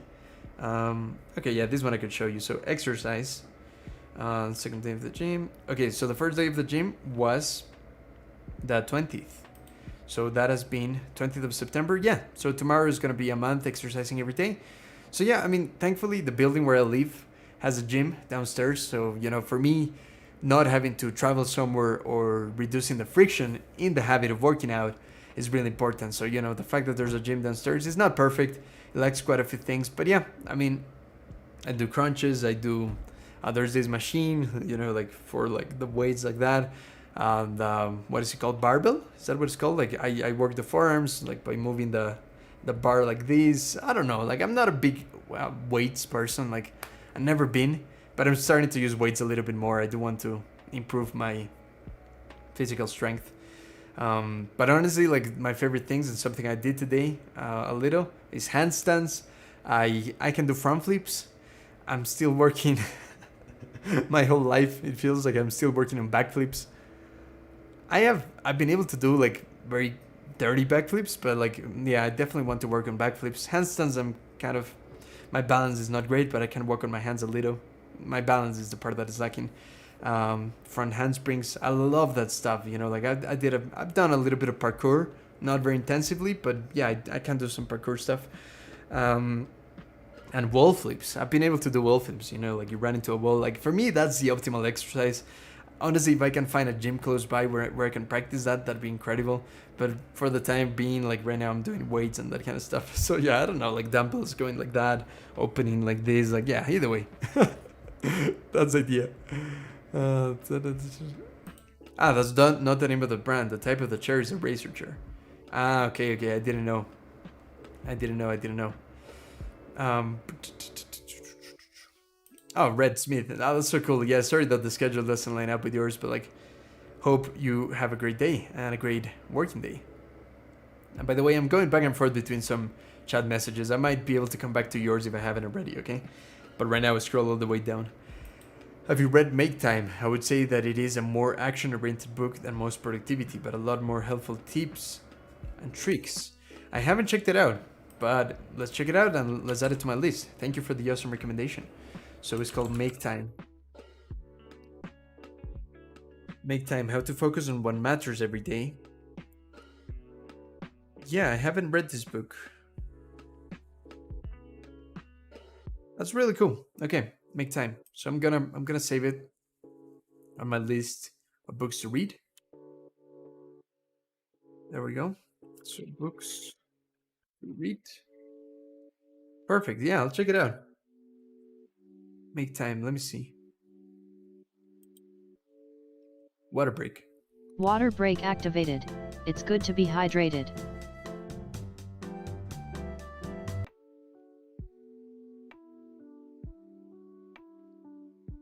It looks good. Thank you for the recommendation. It does look very actionable and nice. How to focus on what matters every day. Make time. Nice. Yeah. The other day someone asked me what are my favorite productivity books, and I totally forgot to mention Atomic Habits. Super good book, man. I absolutely love it. I was rereading it recently, but what a great book. I think productivity at the end of the day is all about habits. So you were struggling with like forming new habits and being disciplined in life. I think this book is incredible. I don't know why Mark Manson has a testimonial. Let's go. Great. Multiverse. If you could start over and remake your decision, what would you choose, Spacemax or Doom Emacs? Ah, wow. Yeah, great question. Oh, great question. Like I was saying, the fact that I use like Spacemax to me is incredible, and I honestly think is really good. The only disadvantage, honestly, like the only not deal breaker, but the only thing I really dislike about it is how slow it loads up. It's really annoying.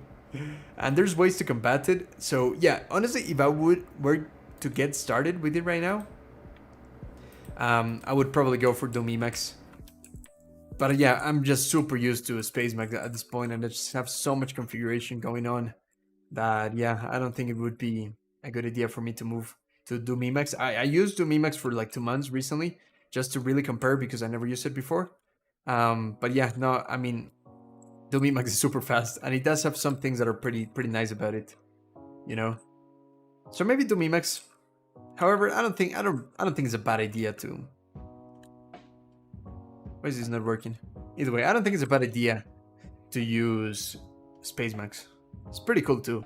I honestly don't think either one is way worse than the other, but to me, Max, because of speed, and if I would have just gotten started with that one from the start, maybe that one. Yeah, maybe that's.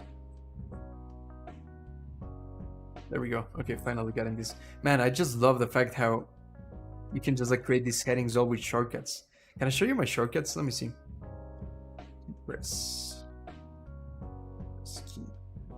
Oh, what? What happened to my app to show shortcuts? It decided not to work today.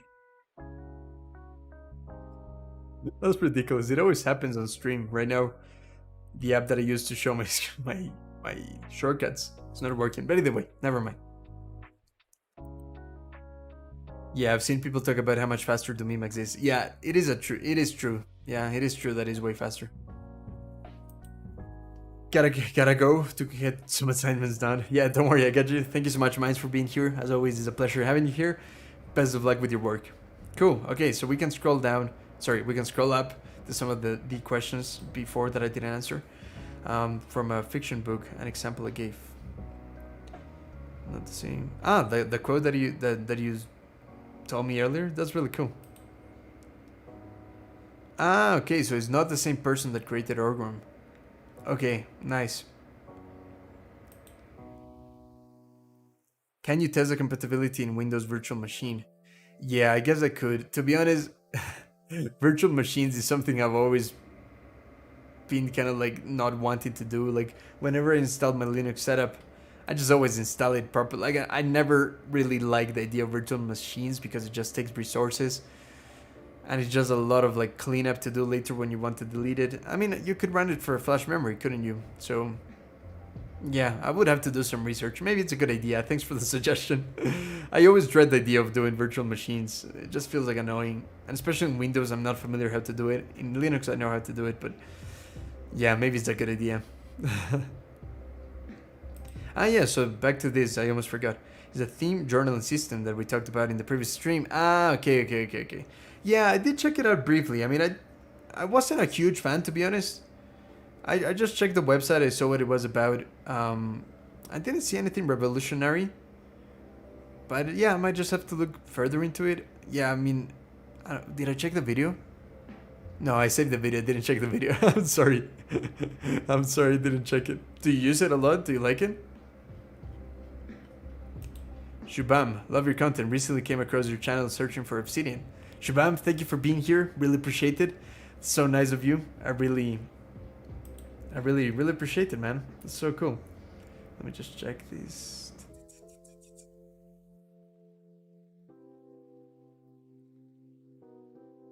Yeah, sorry, I was just checking something. But yeah, no, thank you. Thank you for checking the content. If you have any questions, anything you'd like to talk about, definitely go for it. Ooh, okay, so we still have the poll going. Shall I end it so that you can see it? Yeah, probably just end it. Okay, that way you can see the results. Oh man. Okay, the results of the poll should be there. You should be able to see them. But I totally lost them. Seems like there's quite a big time. Okay, there it is. There it is. It just takes a little time. Okay, so Windows, 41% of you use Windows. And then between Mac and Linux, you're not that far off. And then more than one. Actually, a lot of you use more than one. That's really interesting. Still interesting to see that the predominant one is Windows. I mean, that's one thing that I do like about being on Windows now. It just feels like the things that I can show in my computer are more relatable to more people. Seems like a lot of productivity people use Mac, whereas still a lot of people use Windows. So that's something nice. Android, good to have you here. Thank you for being here. Sometimes VirtualBox is easier than dealing with dual booting and Windows versus Grub, etc. VirtualBox. Yeah, I don't like the idea of dual booting. So VirtualBox is just a virtual machine, isn't it?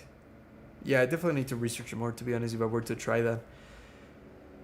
Yeah, I don't know. I always like doing clean setups. Like, it is a good idea to do a virtual machine of Windows 11 just to try it out. Is any of you already in Windows 11? Do you like it?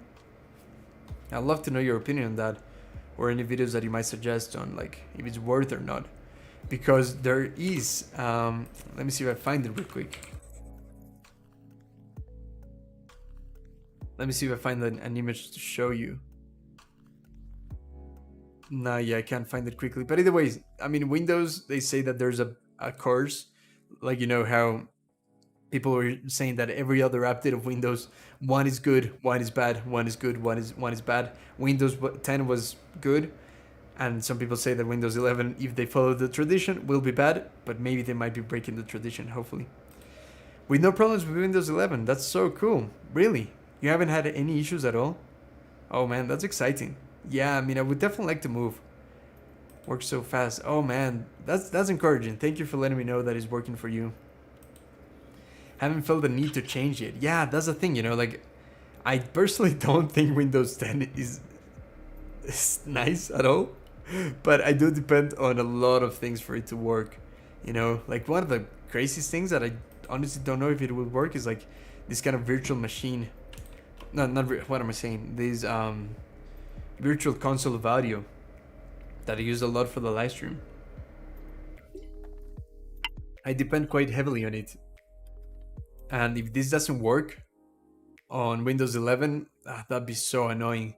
Or OBS in general, you know, like this one that I'm using right now for recording everything. I do have quite a few things in here that if it didn't work, like I have a very complex setup for my OBS. Woo! So yeah, if this stops working, it'll be so much setup again. I've spent countless hours setting it up. So yeah, I really hope it works almost as is without having to do much of a change. I don't use extensive apps on it, so it worked for me. Don't know about you, not much custom hotkeys either. Yeah, I mean, for instance, I do use, oh man, like, I just have quite a few things. I think I'm gonna need to do a list of all the things that I need for it to work in order to move to Windows 11. And if I can do enough research, or if I can do a virtual machine to test it, then I might be able to move. But like one that I use quite heavily is this thing called PowerToys. And yeah, I don't know if this works for Windows 11. I need to upgrade it, but it's really cool. It's just a nice way to have like, you know, remapping shortcuts in a very easy way, being able to launch apps from here, you know, stuff like that, being able to reorganize windows like this. I mean, it's hard to, I mean, I have too much going on. Yeah, I don't think I can show you like this, you know, like having different windows go on different. Yeah, no, it's hard to show you right now. It's hard to show you, but it does. But it's really useful, and I use it quite heavily. And I wouldn't like for that not to work. Where am I? Man, in live streams, I always end up opening so many windows. I never do this in real life. But yeah, you know, stuff like this, I depend quite heavily on it. Man, this one's so cool. It's just a color picker. Can you see that? Just a nice way to detect different colors wherever it is in your computer. So for instance, let's say I want to see what is this yellow. If I'm designing something and I want to see what is the exact code they use for this yellow, it goes to the clipboard, right? And then I can paste it anywhere. I don't know, if you're a designer, if you work with that kind of stuff, it's really useful. PowerToys is called again. PowerToys. Might make a video about it, it's really cool. Have you heard of motivation is a myth concept? I mean, yeah, I've heard people talk about it. I don't know if we're talking about the same thing. Let me just search it. Wait, there's a book about it, apparently. The motivation myth. Okay, let me tell you what I heard about it, what my beliefs are about it, and then tell me if that's what you're talking about or not. But after this, water break. Water break. Water break activated. It's good to be hydrated.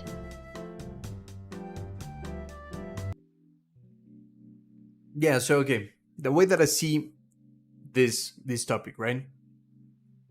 A lot of people say, like, at least the idea is like, we all believe that in order to act on something, we need to have enough motivation to do so, right? So like if you want to exercise, you need to have the motivation to exercise. If you want to write a book, you need to have the motivation to write a book and then write a book, right? Whereas the counter argument to that is like, actually motivation is followed by action. So first, if you act on something, if you just decide to push yourself and start writing the book, the fact that you already got the ball rolling will make you more motivated to keep writing the book. Same thing with exercising. If you feel, let me just move this. If you feel that or if you push yourself to exercise, then the fact that you already started exercising will move the wheel back again into motivation so that you want to exercise more. So like the idea, at least the one that I've heard of, the one that I'm familiar with, is that motivation comes after action. You should start with action and motivation follows. I like the idea quite a lot. I don't know if I 100% agree every time. Like, if I don't feel motivated to exercise, does that mean that there's no, like, I don't know. I mean, is motivation the same as having a why? That is my question. Like, having a why, you know, having a reason. Yeah, having a reason for writing a book, let's say, right?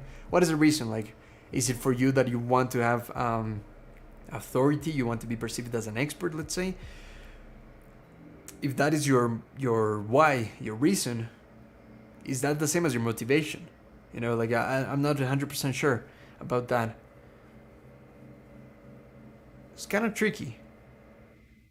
I do think that sometimes we do have to push ourselves, but like, why? Why do we have to push ourselves? You know, like, I'm a firm believer that we shouldn't do anything. You know, that shoots. That is the biggest myth. You know, like, you should be exercising, you should be writing a book, you should be being a vegetarian. You know, all these shoots. Like, what? Like, why should we do anything? You know, like, one thing is advice, but the other thing is for people to force you to have to do something. Yeah, we all know that exercise is good, and personally, I find it beneficial. I do exercise, right? But should I? Like, why? You know, I mean, maybe that's a bad example because exercising is good, but like, I don't know, you should be more productive. Like, why? What if I just want to be lazy? You know, like, or let me think of a better example. Like, you should, let me think. Well, this one's a tough one. You should have kids. You know, you should want to have kids. A lot of people don't want to have kids. I honestly think I want to, but I don't feel I should. Like, it's up to me, right? Like, at the end of the day, what is the point of free will if everyone in society keeps telling us that we should do this? You should go to university. You should study something useful. You know, you should get a master's degree. Like, at the end of the day, I don't think we should focus so much on what should we do, but actually, what is it that we actually are passionate about, right? And that, yeah, actually, Red Smith was talking about it, motivation versus passion. What do you think about it? That's really good. It's a good topic, motivation versus passion. Let me know what you think. What's the difference between those two? Because I'm honestly struggling to know what's the difference. I'm working 25 years programming software. Was not motivation. In my case, it was my passion. Ah, okay. I like that example. If anyone else has more examples about motivation versus passion, I'd love to talk about that. Badass, what's up? Hi. Wait, I didn't select it. Good to see you. Thanks for being here. Motivation versus passion. That's an interesting one.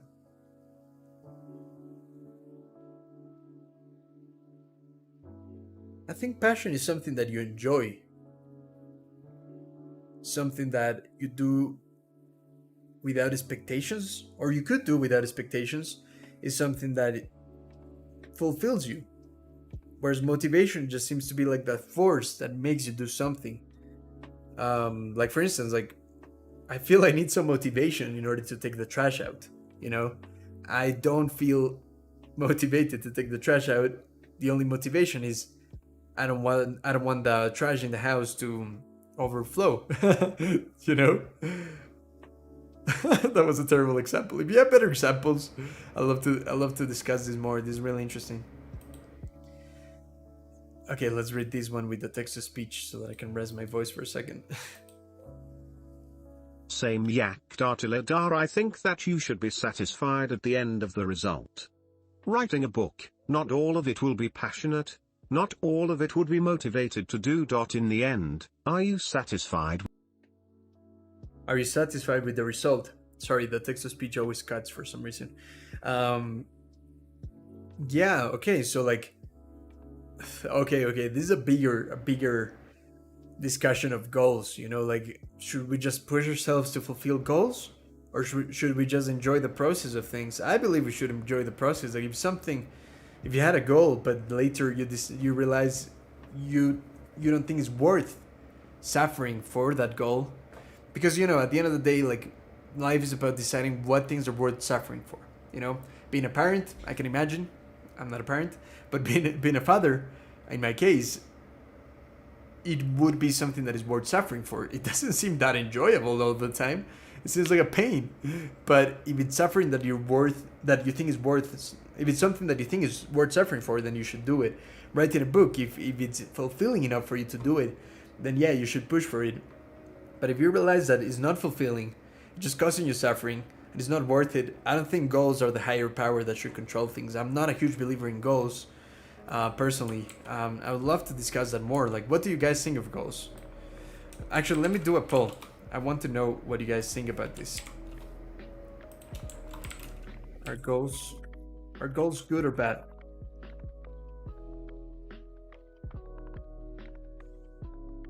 And why? Okay, there we go. Okay, I don't know if it's the best way to formulate the question, but let me know what you think. Danny just joined. What is a goal to you? What is a goal to you? A goal to me is this. And by the way, I'll keep coming back to the previous chats. Like, there was a lot of interesting stuff, but yeah, Danny got my attention because Danny, I always appreciate you being here, man. Means a lot. A goal to me is kind of like this point in the future that you decide, when I achieve this, I'll be happy. I mean, that's one way to see it, right? Of course, it doesn't have to be like that. It can just be like, okay, it's almost like if you're, no, this is getting too abstract, but either way, it's kind of like, okay, you have a vision of the future, you have a vision of what it would be like to achieve something, right? And you decide, okay, this is what I want this to look like, right? Like, there's some goals that are really outside of our control. Those are the ones that I'm most against. You know, like, I want to make $1 million in 10 years, you know, like, how much control do you really have over the exact quantity of money that you do?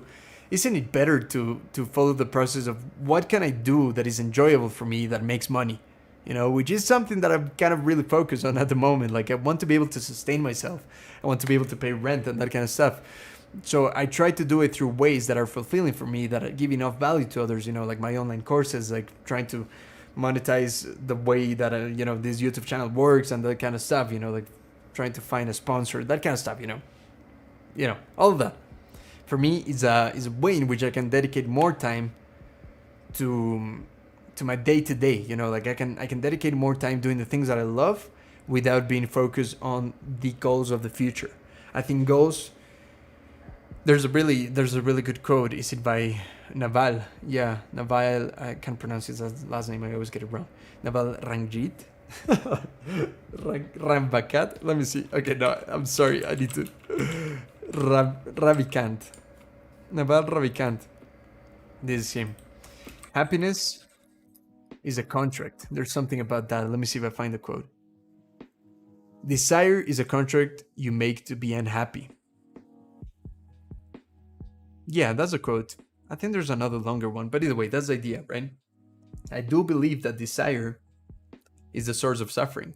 You know, the question is, what is worth suffering for? You know, so like, I don't think zero goals is the way to go about it, but I honestly have been really trying to adopt this belief of like no goals, you know. I'm reading this book right now. This is definitely one of the biggest reasons why I have a lot of these ideas in my mind. Just following interestingness, you know. Oh, my face is covering that. Why Greatness Cannot Be Planned, The Myth of the Objective, is a really, really good book. I mean, it's kind of academic, to be honest, a little. Not super academic, but it is written by a computer science guy. He also has some really good videos on YouTube, so definitely check him out. His name is Kenneth Stanley. Great guy. I mean, it's impressive. Really, really interesting ideas. So you have no goals. What drives you? Okay, yeah. I mean, I won't say that I've been able to eliminate all my goals. I'm trying to work on that.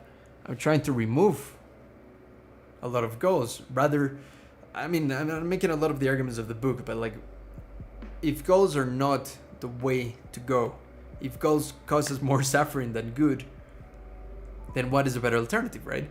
And that, the book argues, is to follow interestingness, you know, to follow the next stepping stone. So like, stepping stones are little steps that you take that take you somewhere interesting, right? Honestly, this is very conflicting to me because I never thought that you should write your goals and like have New Year's resolutions necessarily. However, I used to be more goal oriented in the past. And right now I'm kind of doing this experiment where I'm trying to see what is it like to live without goals versus having goals. You know, a lot of people would argue that is a balance.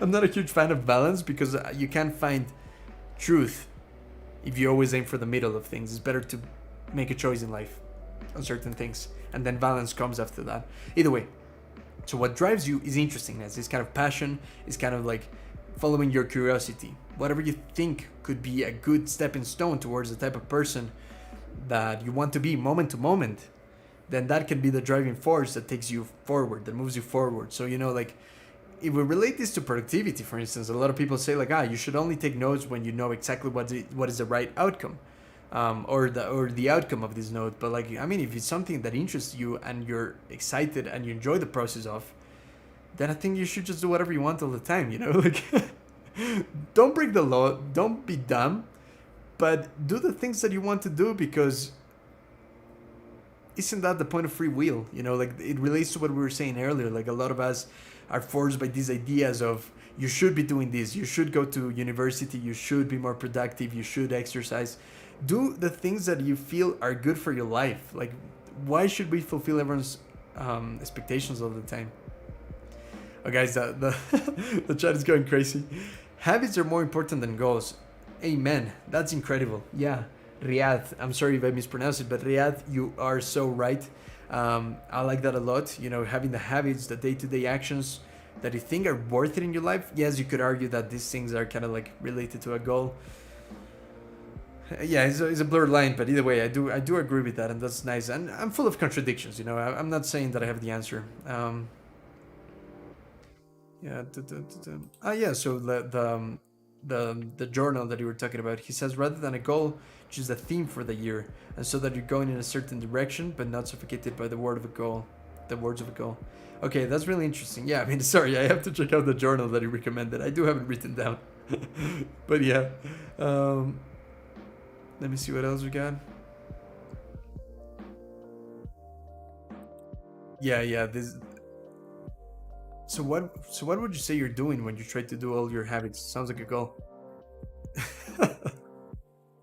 Yeah, I saw this coming. Riyadh, I'm gonna let you deal with that one. I don't know how to answer to that one. That's a good point.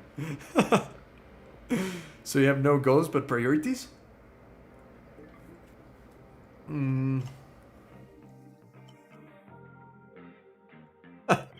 Guys, I don't have all the answers, but this is a good question, so I'm gonna do my best at answering it. Okay, so what are priorities? Okay. Oh man, sorry, I'm getting distracted by the other comments. Okay, no, I want to answer this one first. I have no goals but priorities. I mean, what is a priority? We gotta dissect that. A priority seems to be like the thing that you put before other things, right? By the way, I'm not reading anywhere, but like, would it be useful to search what's a priority? Yeah, let's search what is a priority.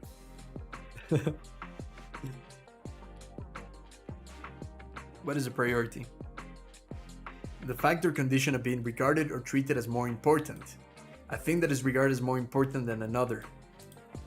Yeah, interesting. So maybe we could argue that, yeah, you could have a no goals approach, but still kind of decide what is priority the day to day. Like, I mean, you could have more abstract priorities, such as the priority of looking after your well-being, you know, or following your curiosity, or your family. So yeah, maybe you could have priorities with no goals. It's an interesting question. I honestly don't have the answer to that. It's really good though. Thank you, Clement. What is a goal in the philosophical sense? Okay, if we were to like, okay, the philosophical school of thought that I know the most about is Stoic philosophy. I've done a lot of reading. It's something that I practice for years now, and there's really no emphasis on achieving a goal. I honestly don't know the philosophical definition of a goal. However, the Stoics say that the ultimate, let's call it goal, okay, and the ultimate goal of a human is to be virtuous, to follow virtue. So just to do the right thing, to be the type of person that does the right thing instead of being a coward, you know. So I honestly don't know what would a goal be defined like. Let me see if I can find it. That's a great question, but I honestly don't have the answer to. Let me see. I want to see what's the etymology of goal in Latin. Let's see if that gives us some. Goal has no reliable etymology. Perfect. What is the etymology of a goal? Endpoint of a race of uncertain origin. Huh. Goaling poem. Yeah, so, I mean, yeah, this is not useful. The fact that goal is like in Spanish, gol. Endpoint of a race. So yeah, okay. If we were to follow that train of thought, right, that a goal is an endpoint of a race, it seems like the only real goal in life. This sounds so bad, but either way, the only actual end of the race in a human life is death, and I'm pretty sure we don't agree that dying is the goal that we all have. So like, could we make the argument that you could never achieve a goal, or like, okay, you can achieve a goal. Okay, let's say I want to make $1 million in 10 years. I get to that point in 10 years and I'm a millionaire, or I have $1 million, right? What now? That's my problem with goals. What now? Do you just keep making infinite goals until one day you're happy? Like, are goals even... Wait, I didn't say that, I only thought of it. Are goals even... Or is happiness related to goals or not? Like, I honestly think happiness is too ambiguous, too much of an annoying concept. I think tranquility and calm are way better than the search of happiness. Happiness is a passing by feeling. Man, I love it that we're getting philosophical. Let's keep going. It is not mutually exclusive. I would like to call the perfect mean just flexible enough to change direction when needed, but rigid enough to show and measure progress and direction. Just flexible enough to change direction when needed. Yeah, I mean, I like that. If you're gonna do goals, this is definitely one good way to do it. That is what I answered. Seems like Santi didn't have a clear answer. Yeah, I'm not God. I don't have the answers to things. I only have questions. Goals have ends. Habits don't? Is that what you mean? Not habits. Yeah, okay. No, yeah, so habits don't have an end. Habits are just a daily practice. I believe in values in order to make choices. I like that a lot. Yeah, having guiding principles that help you make choices without necessarily having goals. If you're passionate for something, you can't do it forever. The goal is a destination, but passion makes you enjoy the ride. I like that a lot. Yeah, that's a really good point. Are you into spirituality? You know, the classic answer that hipster people give is like, I'm not religious, but I'm a spiritual. Yeah, I don't know if I'm a spiritual. I believe in philosophy. I believe in awareness, right? Like, I believe in just like knowing yourself. I mean, yeah, I guess you could argue I'm a spiritual because I do believe in God somewhat. I'm not religious at all. Like, I don't even know what's the category for that. I don't like labels. You know, I wouldn't say I'm an atheist. I'm not an atheist at all. I do believe in God. I mean, this tattoo is like the biggest mind blow to explain God. It's not a religious tattoo, but it does help explain the existence of God, at least to me. And that is the fact that, you know, it says in Latin, it's backwards. Ex nihilo nihil fit, which means out of nothing, nothing comes. Right? So out of nothing, nothing comes. Let me lower the music a little bit. Is it okay, guys? Maybe I'll just take this off while you keep listening to the music. Tell me if it's still loud, though. I think it's fine there. Hopefully. Either way. Okay, out of nothing, nothing comes. This means that in order for something to exist, it needs to come from something else, right? So, I don't know, like the rain comes from the clouds, right? There's a cause and effect. Things come from somewhere. So, of course, if you follow that further down and you go to like, okay, then how does the world exist? You know? And then you would have to say that something more powerful than our comprehensions of consciousness and existence has to exist in order for anything to exist. Because the rule is, in order for something to exist, it needs to come from something else.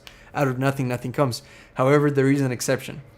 the only way that you can like trace that down is that in order for something to exist, it needs to come from something else, or it needs to come from something permanent, meaning that there's one source of permanence that creates all the following consequences of existence. So to me, that's kind of like the proof of there needs to be a higher power somehow.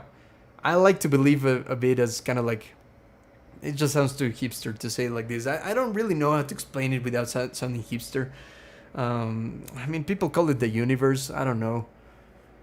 Some people call it nature. The Stoics, like in Latin, is called the logos, which is kind of like,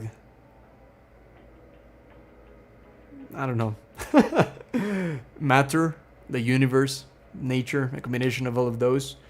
I mean, all of this gets very related to free will, which I'm not 100% if it exists or not, but I'm happy to discuss that if you're into, guys, into that, guys. Okay, so trying to be healthy isn't. What is it? An aspiration? Oh wait, I don't know what Riyadh was saying in relation to that. Yeah, Riyadh, if you can answer to that, feel free to go ahead.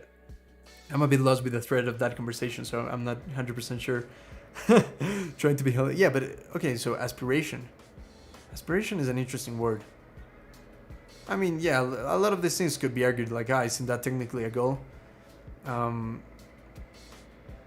don't know, I think, well, okay, a question would be, do you think objectives and goals are the same? You know? I don't know.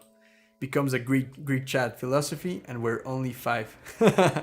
That's awesome, man. Yeah, like just a few of us, but we're having awesome conversations. Oh man, I'm so behind on the chat. I'm so sorry. Let me try to catch up real quick.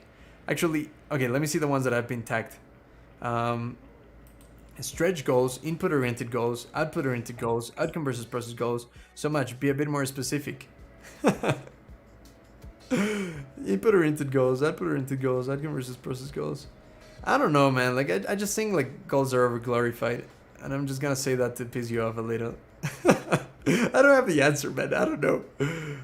But yeah, I mean, it's a good. I mean, yeah. I mean, everything has subcategories, doesn't it? That doesn't mean that it's always the best approach to life. Saludos desde Chile. Abraxagorus. That's a really cool name. Hola, ¿cómo estás? Un abrazo. Good to see you, man. I didn't even notice the music. Oh, that means that it's a bit too low. Let's put it a bit higher then. Yeah, maybe that's fine. Let me know, guys, if you feel it's too loud. The music kind of goes down when I speak. When I shut up, it goes up. Either way, let me know if that sounds like a good level.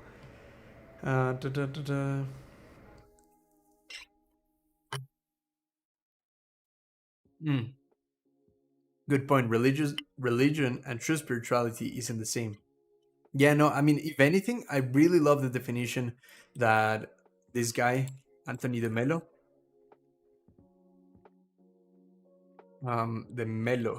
check it out, guys. If you're interested in these topics, this is one of the best books I've ever read in my life. It's called Awareness. There you go. There it is. Anthony de Mello, Awareness. And he starts the book literally by saying spirituality means waking up, you know? And he talks about waking up to the illusions that we have about what we should be, what is expected of us, and just like recognizing things beyond what society makes us believe is the truth. It's complicated to explain, to be honest.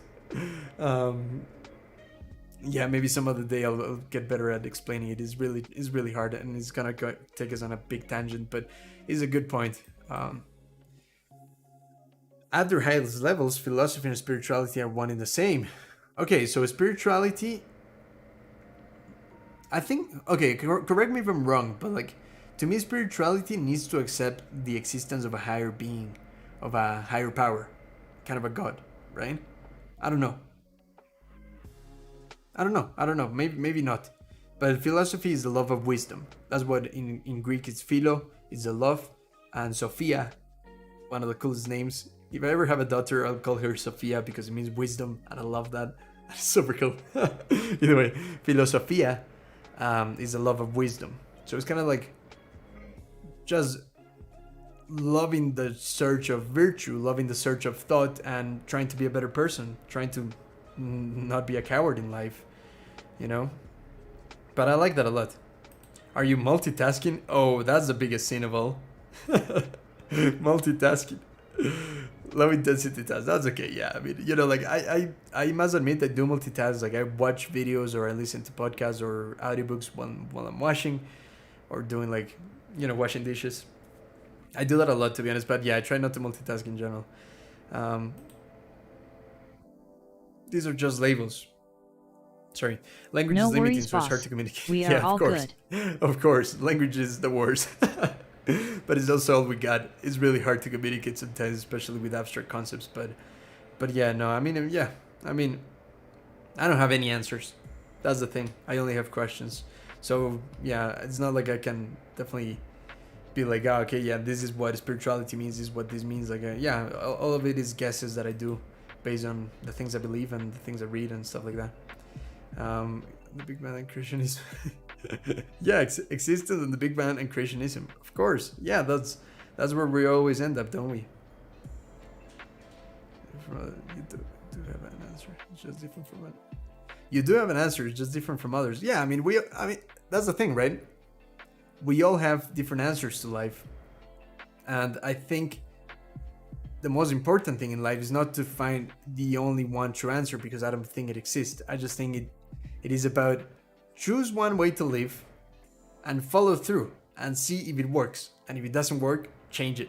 I'm not so tied to the idea of like no goals, that if I see it's damaging my life and the no goals approach is not working for me, I'm happy to change it. I'm not married to any philosophy. I'm not married to any one way to live. So the answers that I have are just my guesses, but I'm going to stick with them because it's good to be determined on like what you believe. At least while you believe it, it's always okay to change your mind later, but like I'm full of contradictions. That is kind of my point, And there's one of this quote is incredible. Let me try to find it. Let me see if I find it. So here it is. Man, this one's incredible. Here it is. Okay, found it. Oh no, that's not the exact type. Okay, this is Walt Whitman. Okay, he's a poet. Okay, here it is. I found it finally. Okay, he says in his poem, right? Do I contradict myself? Very well, then I contradict myself. We're gonna have to start again. Do I contradict myself? Very well, then I contradict myself. I am large. I contain multitudes. Honestly, one of my biggest fears,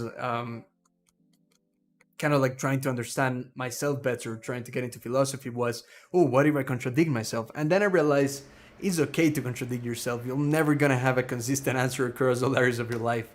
Just remember that this is all a process, that we're constantly growing, we're constantly changing, and it's okay to change your mind, but it's also okay to believe whatever you're believing firmly, at the moment that you believe it. Because yeah, that's the only way you can fine-tune your life philosophy. Be like, this concept works for me. This one doesn't, so I'll throw it away. This one does work for me, I'll keep it. This one doesn't, I'll throw it away. That's what I believe. There's good bias.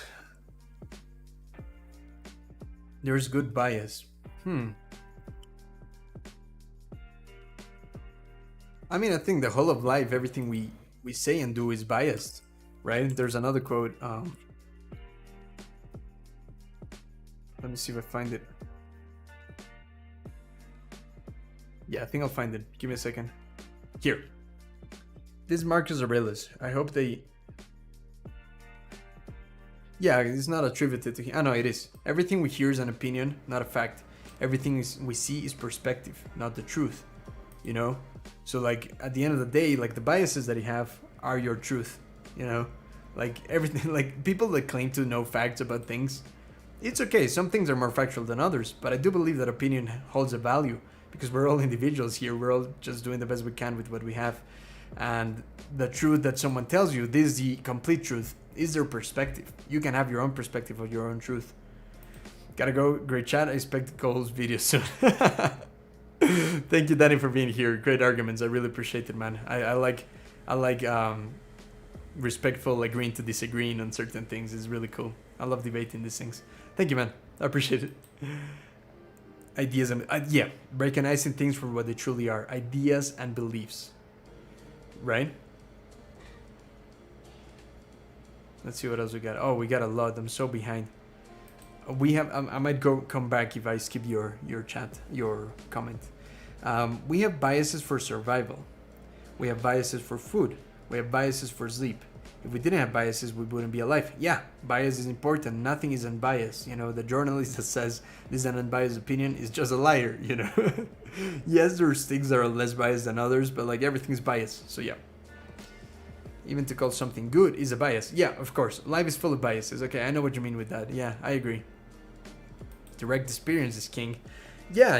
Learning things from experience and learning things through failure is very useful. I still think we can combine that by learning from others, you know? Like at the end of the day, growth is made by not making the same mistake twice, you know? Whenever you make the same mistake twice, that's when you're getting stuck. But I also think we can learn from others' mistakes. I mean, direct experience is king, and I agree with that. However, yeah, like knowledge that is passed from others is also and can also be very useful. This is something that I was reading the biography of Leonardo da Vinci, and at first he was really against reading and learning from others because he wanted everything he knew to come from direct experience. And then as he grew older, he changed his mind and he combined them both. Passion plus motivation equal goals. That's super interesting. Passion plus motivation equal goals. It does seem like motivations are very related to goals. Whereas passion, I think, could be more about the process. The process plus motivation equal goals. I'm gonna have to think about this. I like it. I'll write it down because I'm gonna have to think about this. This is a really, really good thought. Very thoughtful. Thanks, Red Smith. As always, really smart and interesting comments. So I really appreciate it. Yeah, that's very thoughtful. Really, really interesting. For most of history, I would say religion has suppressed spiritual thought. Religion has suppressed spiritual thought. Huh. How so? Yeah, I'd love to know. I'd love to know in what sense, because that's a really interesting. That's a really interesting perspective. By the way, guys, thank you for engaging so much on this topic. A lot of people are afraid to talk about deep topics. A lot of people online, they want to stay on the surface. And I love this stuff, and I appreciate that I found some like-minded people that are willing to discuss things and go deeper in things. Because most people are afraid to do so. And of course it's scary because you can't be judged as someone with strong opinions about things, but shouldn't we all be willing to have strong opinions about life? I think we should. Who and what you are is not simple. Yeah, realizing who and what you are is not simple. No, it's not simple at all. Or, I mean, yeah, I'm gonna pull one of these ones. You know, you've probably heard it a billion times. When something is simple but not easy, maybe the essence of who we are or determining who we are is simple. We're not that complex, but it's not easy to get there. You know, maybe, I don't know. Just some thought experiments. I'm throwing a lot of things there. I want to see what you guys think of that. How would you define strategy? Okay, so I think strategy is very related to a plan, right? And a plan seems like a goal. Therefore, strategy is kind of like the visions that you have of yourself in the future, the steps you need to take to achieve a goal. So like, you know, woo, my voice cracked. You know, like there's the idea that systems are better than goals. Well, I mean, again, we're getting into semantics. We're getting into like the meaning of certain words and how that affects the way we perceive them. But I guess you could argue that maybe strategy is either the means to a goal, or you could argue that a strategy is a system, the kind of steps that you take day to day to become the person you want to be. I honestly don't know. What do you think? How would you define a strategy? Again, guys, I don't have answers. I only have questions. I only can help you question things more. And thank you for making me question these things. I really appreciate it. That's where growth happens, where we question things. Spirituality is simply realizing who and what you are. Wow. Okay. And then you were saying, but realizing who and what you are is not simple. Yeah, I like that a lot. Du-du-du-du-du. Yeah, for sure. We're standing on the shoulders of giants. Exactly. Houses, technology, the English language, everything we interact with came from a kernel of someone else's idea. From a kernel of someone else's idea. Yeah, that is true. That is true. So, like, at the end of the day, the opinions that we form, the ideas that we have, they're all coming from somewhere else. However, I believe the mixture of beliefs and the mixture of ideas that we can combine and form can become quite unique. You know, like an individual, myself, you, we can all combine these ideas that we grab from different places and form it into a unique life philosophy, a unique way of thinking, a unique way to combine certain things. But I like this a lot. I completely agree. How do you read this much? I never get enough motivation to complete even one book. Yeah, I mean, I honestly, I started reading quite a lot when I was 20. I'm 25 now. Before that, I had zero motivation to do so. And to me, like, one of the things that has helped me quite a lot to start reading is to stop thinking about what is expected of me. You know, like, I used to think, in order to, I don't know, in order to be perceived as a a certain type of person, yeah, let's say like a productivity guru or whatever, I need to read this book, this book, this book, this book. And then I realized there's so many books, there's so much information. At the end of the day, just choose whatever you want. Feel free to open a book, read the first chapters, and then drop the book and say, I don't like this book anymore. Go to the next book. Try to get rid of expectations of what reading a book looks like, right? I do end up completing a lot of books just because I try to be selective about the books that I read. So if I select the book, I'm pretty sure that I want to read it, you know? But honestly, also finding the right way that resonates with you, that works with you for reading. Like, I do read in my Kindle quite a lot. I used to have a lot of physical books, but when I moved, when I got into minimalism and I wanted to reduce the amount of things that I owned, and when I moved from England to Ecuador, I'm originally from Ecuador, but I was living there and I bought quite a few books. I was actually, you know, I already had quite a few books. I moved them to England. Then on the way back, I decided, okay, yeah, I mean, I don't need these physical books necessarily. Yes, it is a nice thing to have. If you value books, definitely keep them. But yeah, for me, like, having a Kindle is enough. Here it is. Having a Kindle is enough for me, so I'm fine with this. And another thing that helps me go through books faster and more enjoyably is audiobooks. Like, to me, it's such a great experience. And then I can take notes after every chapter, let's say, or I can combine that with the ebook. You know, there's tons of techniques. At the end of the day, yeah, like Clement says, I have so much difficulty to finish books. I think not putting so much emphasis on like having to finish a book, you know.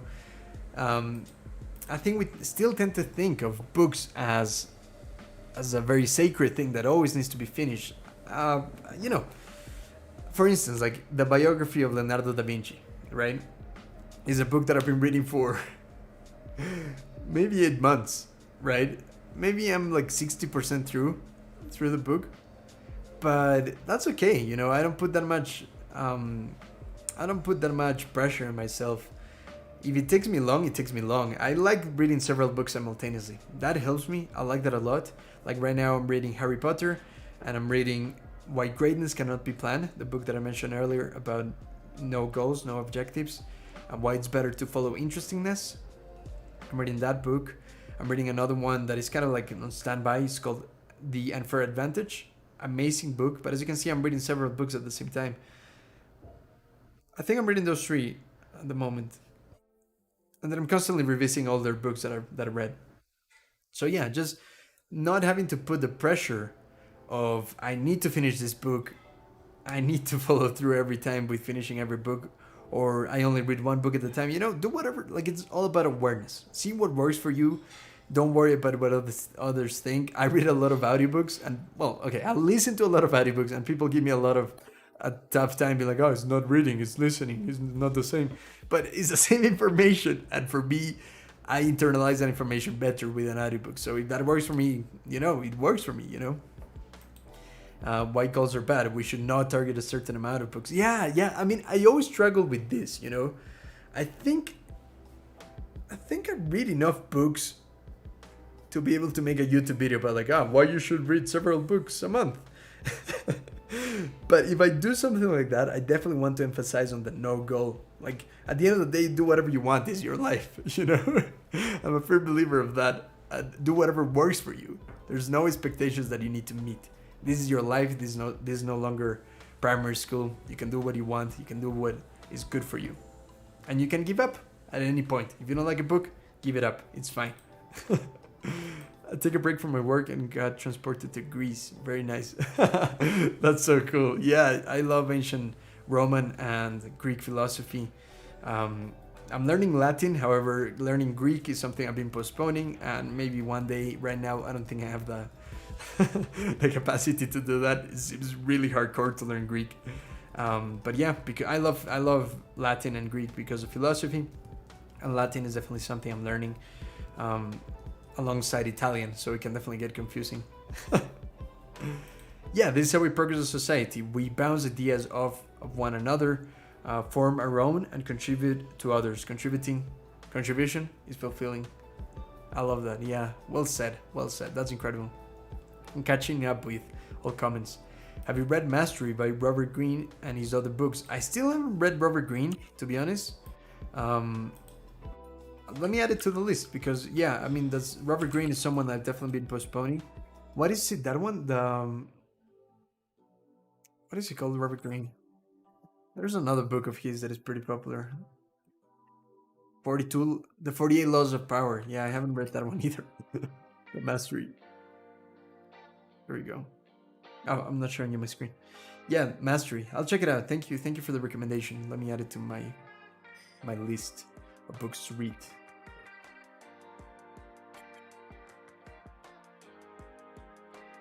Pretty cool because I'm adding it to my mind in here. The app, my mind, not my real mind. Oh, I'm covering my face. There we go. Did it save? Maybe it didn't get saved. Here it is. Okay, try it again. Ah, there it is. Okay, yeah, it's working. There we go. And then I just tag it as book. Oh, I never know if I put book or books, but either way, to read. And that way I can easily filter through the books that I need to read. There we go. Oh, no, I think it's better if I just search for books. Books. Yeah, I think that's where I have a bit more. Yeah, there we go. There's some more books in there. Pretty cool.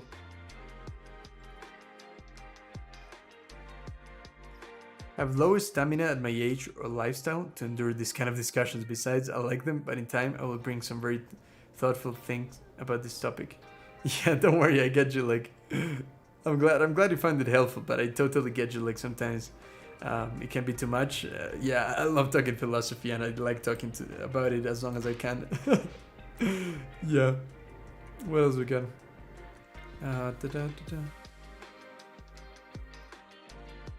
This is how we progress society. Yeah, I already read that one. Oh, something happened with the chat, but yeah, okay, now it's good. Can you do a book club per month or something like that? We can discuss stuff like this on live streams. Ooh, that's a great idea. Let me write that down. Woo! My voice is cracking sometimes. That's what happens when I speak for too long. Yeah, let me write that down. That's a great idea. Thank you, Samyak. I'll definitely think about it. I'll see how we could make it work. It would be pretty interesting. Again, my face is covered, but yeah, I wrote it down. Thank you for the idea. I think it's pretty cool. We'll see. Cool, guys. Okay, I think we'll wrap it up soon. We'll wrap it up soon. If you guys have any extra ideas or thoughts, create a Discord channel. Yeah, so I'm building this new community. Actually, I replaced it for my Discord. If you want to check it out, there's a waiting list in the description. It's for a new community. And if I were to do something like a book club, I think it would be done through there. It depends. Like again, like my concern about a book club is because I shuffle around several books at a time. It's hard for me to just stick to one book at a time. But maybe it could be books that I've already read or books that we're reading together over time. Yeah, we'll see. We'll see how to make it work. But yeah, it's a good idea. I'll definitely think about it. Water break. Water break activated. It's good to be hydrated. Can you go up and see my comment about spirituality and religion? So something happened to the comments and I can't see which ones are read and which ones not. Is it this one?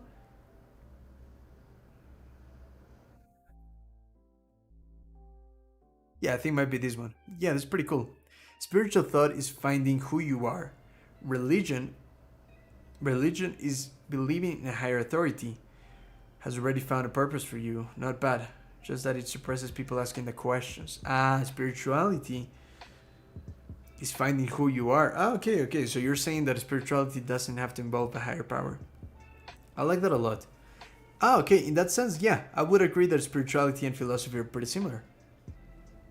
Yes, it is. It was that one. Perfect. Awesome, guys. I'm gonna wrap it up in just a few minutes. Thank you for being here. I love the fact that it turned into a philosophical conversation, and yeah, super thankful for that. I really appreciate it. Let's end the poll. Most of you at the end of the day think that goals are good, and if that is your belief, I honestly think you should go for it. If that has served you well in life, go ahead. If not, I do invite you to experiment what it's like to live without goals. And of course, I think it requires a bit more context, way more than I can give in this podcast. So like definitely checking out the book that I was mentioning, I think would be a great place to start. If not, like if right now you can afford this book or whatever, it is a bit more expensive than usual, to be honest. Yeah, definitely try to search for Kenneth Stanley on YouTube. He has a couple of lectures and they are super insightful, and of course that's a free way to research more about that. I think you might enjoy it. Good discussion. We can discuss why you were bored by a certain book. Yeah, that's interesting. Yeah, like what aspect of a book maybe makes you close it and not open it again? That could be interesting. Maybe Wolf Thugs group, like Fight Club. That's pretty nice. I like that idea. Awesome, Red. Awesome, Sanyak. Thank you for being here. Who else? We had Sander. We had Clement. Thank you so much, Clement, for being here. Really appreciate it, man. Yeah, we have a couple more guys, but maybe you were further behind. Paras, yeah, Paras was really cool for being here. Thank you so much, guys, for being here. Really appreciate it. It means a lot to me. Really good discussion. Really enjoyed it. This is why I really enjoy doing live streams. I feel like we can just talk about anything, and it can turn into a really cool conversation. And I can answer like any questions that you might have, but we can also discuss about any topics we think are interesting, you know. So, thanks, Santi. Thanks, Clement. Thank you so much. Thank you for the refreshing discussion. Samyek, thank you so much for being here. Really appreciate it. Good night for you. It's the afternoon for me, but like wherever you are, good evening, good afternoon, good morning. Guys, you're awesome. Cheers to everyone. Hope you have a great day. And we are going to be talking soon. By the way, I will be taking a break next week, so there will be no live stream next week. And I think I might take a family holiday the week after that. So the live stream won't be here for a couple of weeks. Yeah, just taking a little bit of a break, but we'll get back to it. Keep an eye on the... yeah, sorry, I forgot to do this before I wrapped it up. Keep an eye on... I think this is on the description. So yeah, on the live streams right here. I'll just link it in the chat in case you want to. If you follow this, you can add it to your Google Calendar, or you can keep checking it back on this, and you'll see when the next live streams will be. I think it's going to be on 2 or 3 weeks. Something like that. We'll see. But yeah, keep an eye on that. Family is important. Yes, it is. Most certainly. Awesome, guys. Okay, with that said, I hope you have a great day. See you later. Bye.